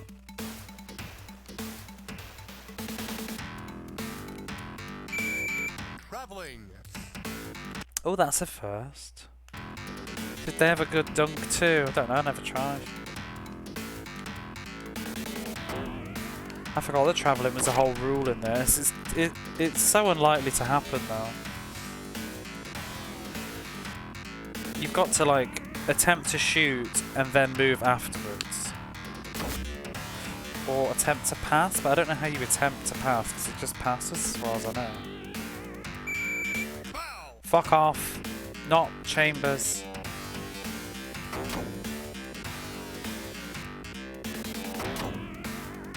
How many fouls has Chambers got now? We could be in trouble.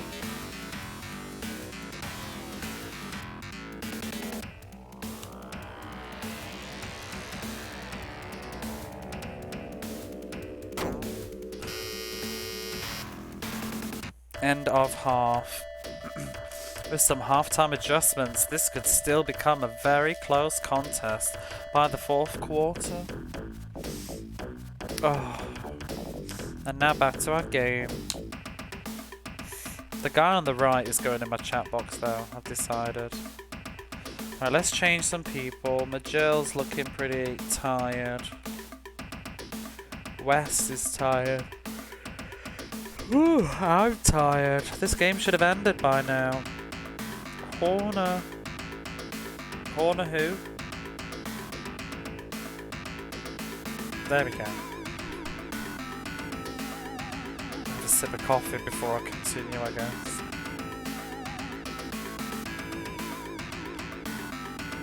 Although I actually keep making coffees while I'm playing this game.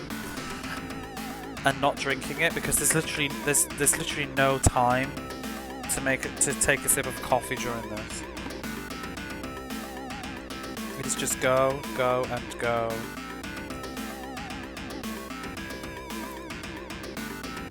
In fact, I have saved. But thank you. We used to have a command for that, but it's not relevant with retro gaming. But we did have. Does it still work? Yeah. Van Terrace, my mod and friend, used to always get really, really stressy because I wouldn't save my game and then I'd die.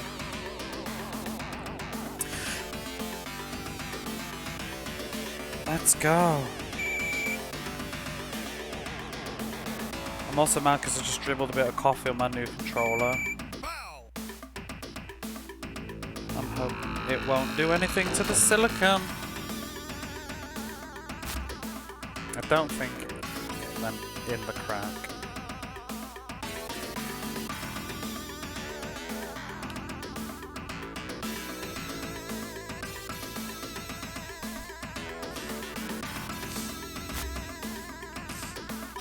Should I add Tom Chambers to the backseat command, maybe, as how to do the backseat, how to do this game? I think that should go in as a command.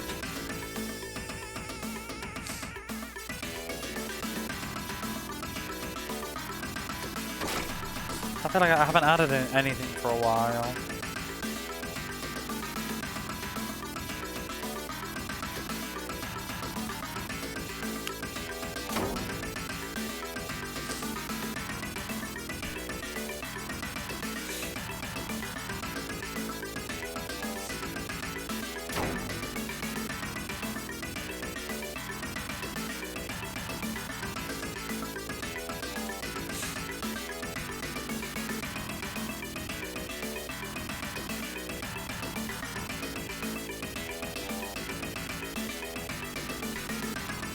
Oh god, I'm getting pretty knackered with this. It's because it's just monotonous doing the same thing over and over again.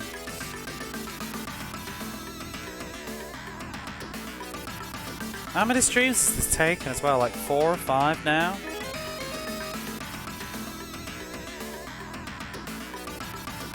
So it took me 2 days, 3 days just to win a single match.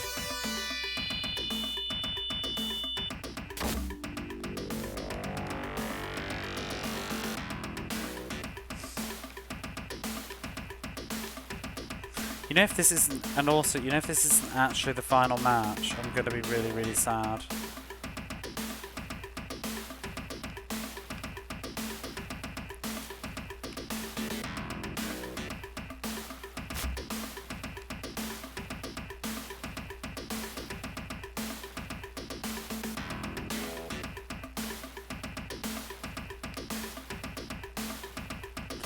And hopefully...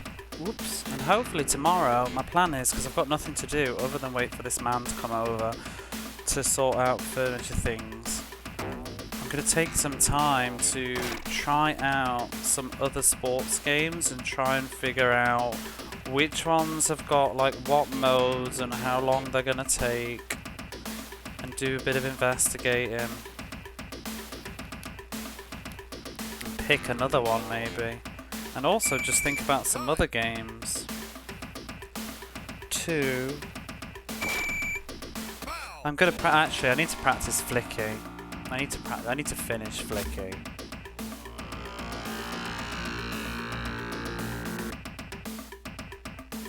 It just gets so difficult after about level 27-ish. I've pretty much nailed the how to run through the first 20 odd levels without dying, like the best sort of route, but after that I don't really know. And it's kind of hard work doing it live. I kind of just need to use a cheeky save to just keep practicing the same levels over and over again and figuring it out.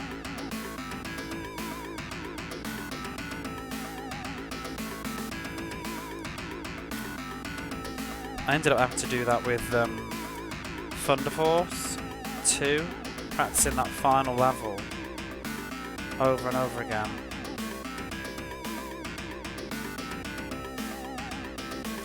before I went for the full clear.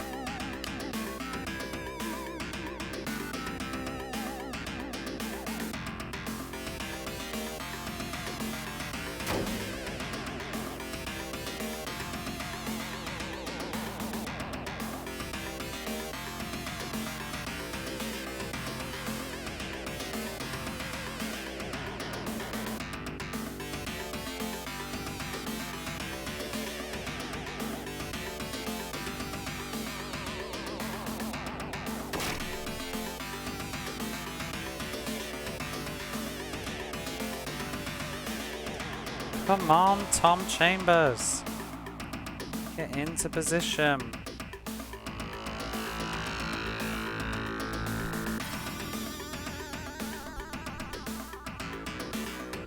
Every single day I say that I'm going to do that and then I never get round to it.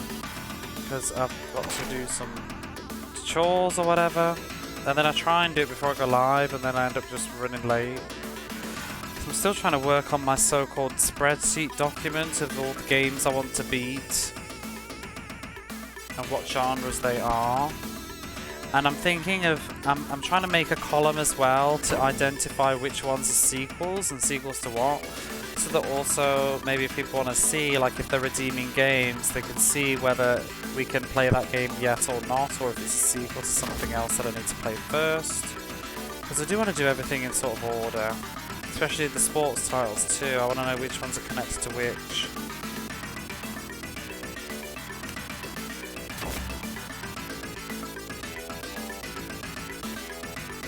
Because I would hate to play Blazers versus Bulls at the NBA playoffs before Lakers versus Celtics. Be interested in the spreadsheet. Yeah, it'll take me for it. I'll probably by the time I've made it, I'll probably finish the challenge, but hey ho. So. I need to do it on like a Google Documents or something, I guess.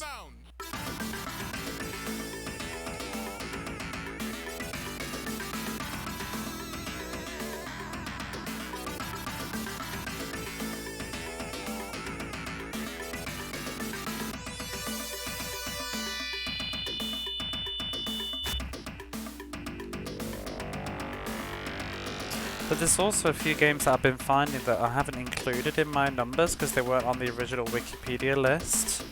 There's a like Japanese chess game that isn't on there. It's licensed, but it was more like an online thing. But it was sort of sold with the cartridge. You used the modem to play people online. I think it had a single player mode too, so maybe I'd have a look at it.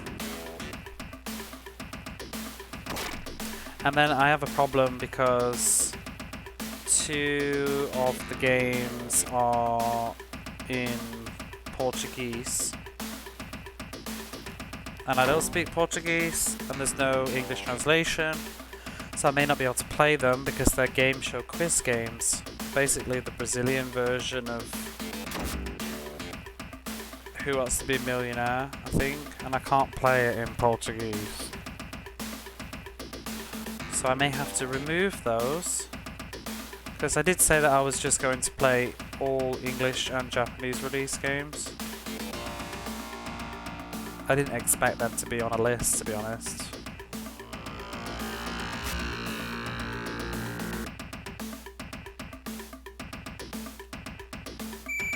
Backcourt.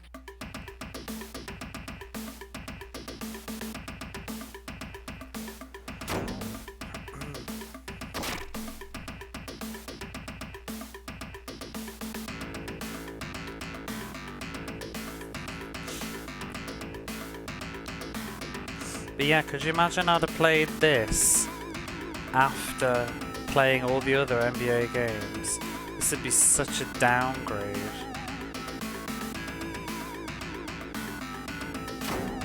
I mean, that's one incentive to play them in order, really, because they're kind of probably going to get better as they go along, for the most part.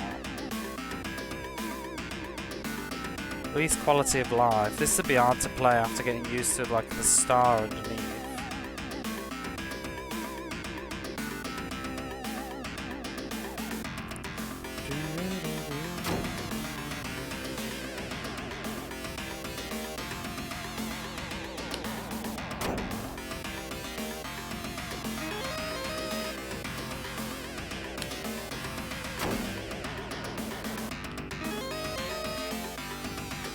A lot of stealing.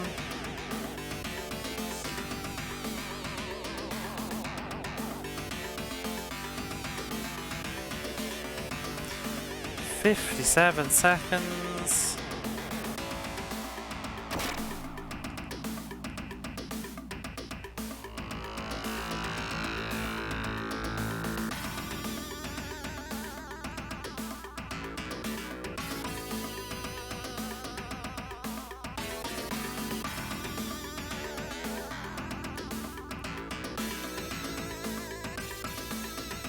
"30.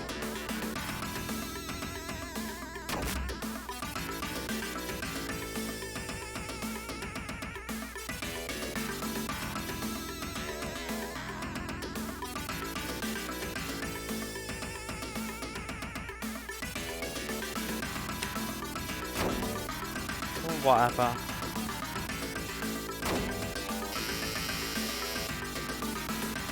Right, there we go. It is the final quarter, final period. But I'm going to be right back before I do it, because I need a drink and I need the bathroom. I shall be back.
Right, here we are at what is very, very, very, very hopefully, the final period of the final match. I'm going to be devastated and literally go to bed with tears on my pillow if this is not the final match. But let's go. Lang will have who? No, Lang can just stay. Johnson can be changed for Battle. Grant can be changed for somebody. McGee. Let's take McGee, see what it's all about. Uh-oh. It better be the final. Oh, did I even save? I hope so. We'll do it again just in case. Just in case there's another crash. I'm pretty sure I did.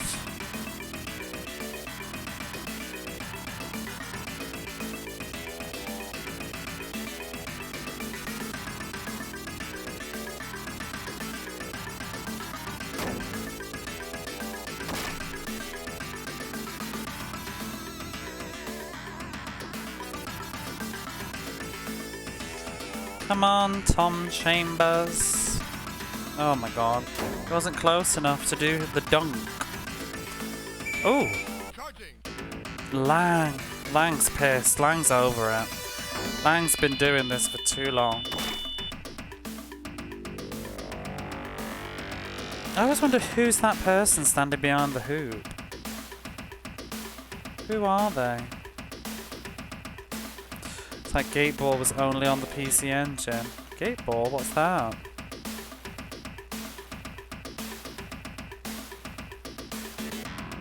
Where am I? Oh.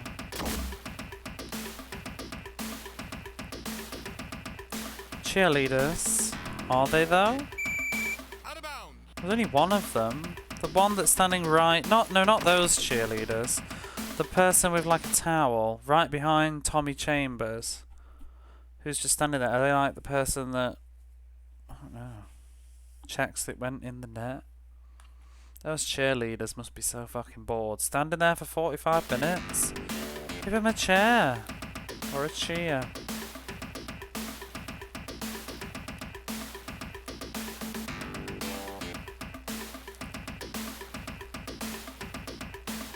I do think the background has so much personality though.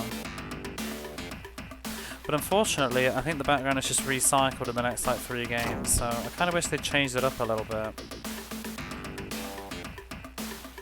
Isn't that the Japanese sport like croquet? I saw your stream, or a stream of it one time. Gateball? I don't know. You have to remember I don't know anything about sports. This is me, like all this knowledge now has come from this. So it may well be so. Sports has never ever ever interested me at all. So it's not something I've ever paid attention to.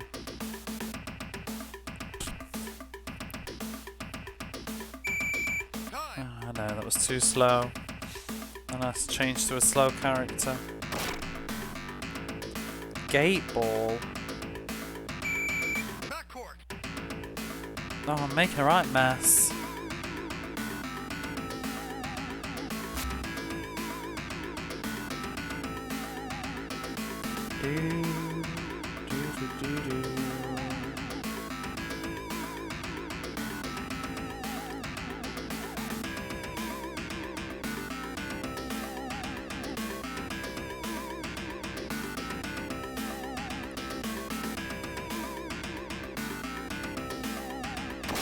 The game developers already did that for you. Did you see, Cassius? The game crashed on the like where we are right now, around about now, the final period of this final, and Tom Chambers got sent off with a foul, and after I exited the substitution menu, the game went to red and crashed. And so I had to do... You did, you've been lurking. Oh. I didn't know if you'd like gone and had lunch or something and come back or something. Yeah, miserable.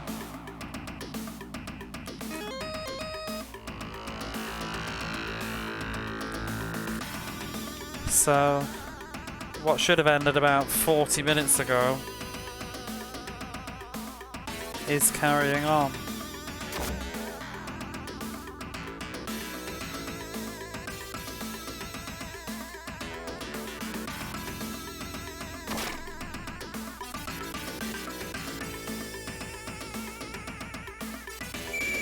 Foul. What? I do like how the sort of coach for your team sort of gets up and walks around a bit to like watch. And he gets, oh, you see him clap there too because they scored. They jump up and down as well, I think, with like excitement. See, look, mine might clap if I can ever get this in the hoop.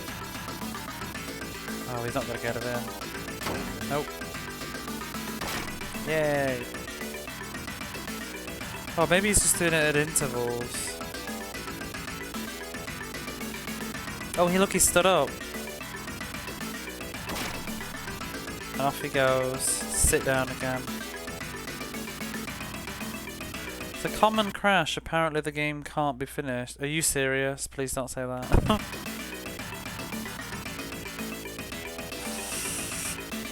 I wonder if it probably is a common crash though, I wonder. It's probably very specific though. This game has to be finished. Lakers versus Celtics versus game crashes.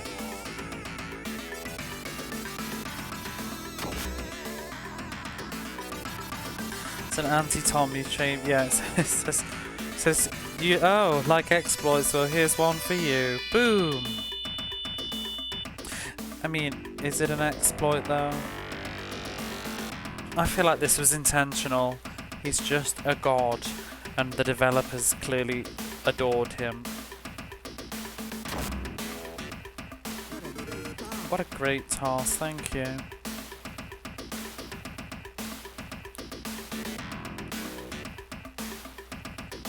Do do do do.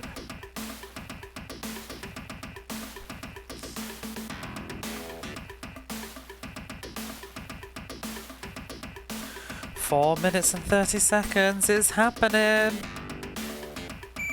Uh-oh. Oh no, it's happening again!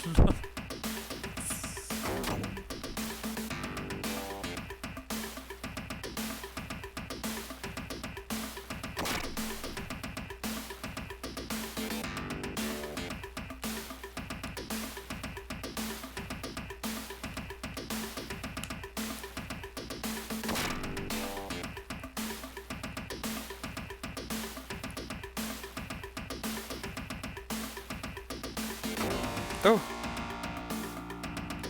How very rude.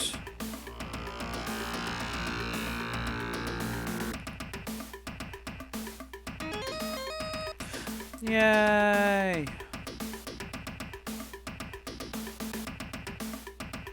What the hell is going on with the defense? Literally couldn't move.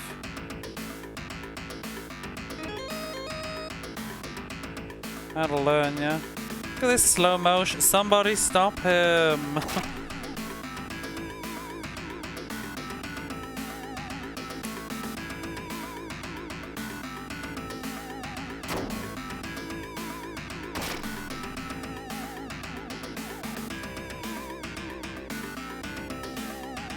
They're very tired. They're all very tired. We're all tired though.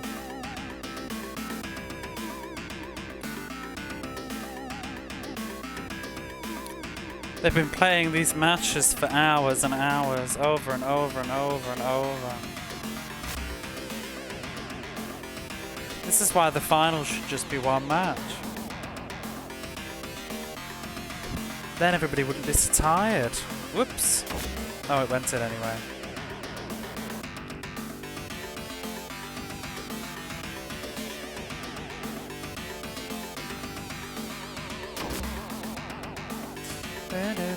.2 minutes. Be there or be square.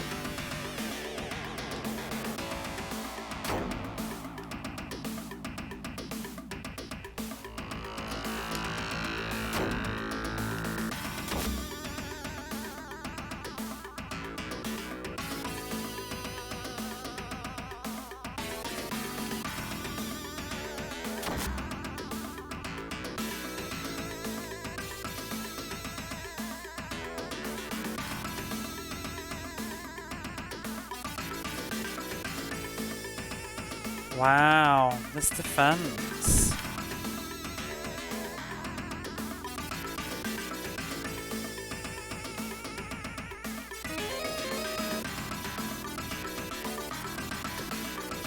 Look at that, they all know about Tommy. It's like they're all trying to like grab him like tiny people next to this giant. 3-man, like grab him, pull his ankles, pull his hair. Nobody can stop Tommy the Dunk Chambers except the ref. Shit. Oh, he's still good to go. 56 seconds. Oh! Charging. Stop it. That ref is out to get me. He wants to make the game crash again.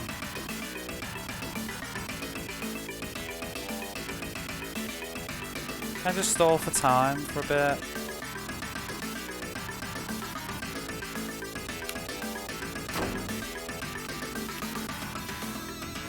Uh-oh. Uh-oh. It's getting a bit cozy, this is. Stop it. Oh, we got the ball.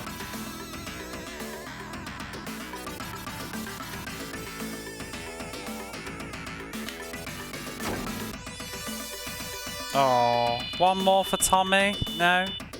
Is it over? Do we win? End of the game? End of the actual game? Or is it going to turn out that I've actually loaded the wrong thing and it wasn't the real final? NBA World Champions. It's over. Phoenix Suns win the tournament. There's my ending screen. Revisited. Lakers versus Celtics at the NBA playoffs is officially over. Beautiful. Bask in the glory of my trophy. Bask. Bask, bask, bask.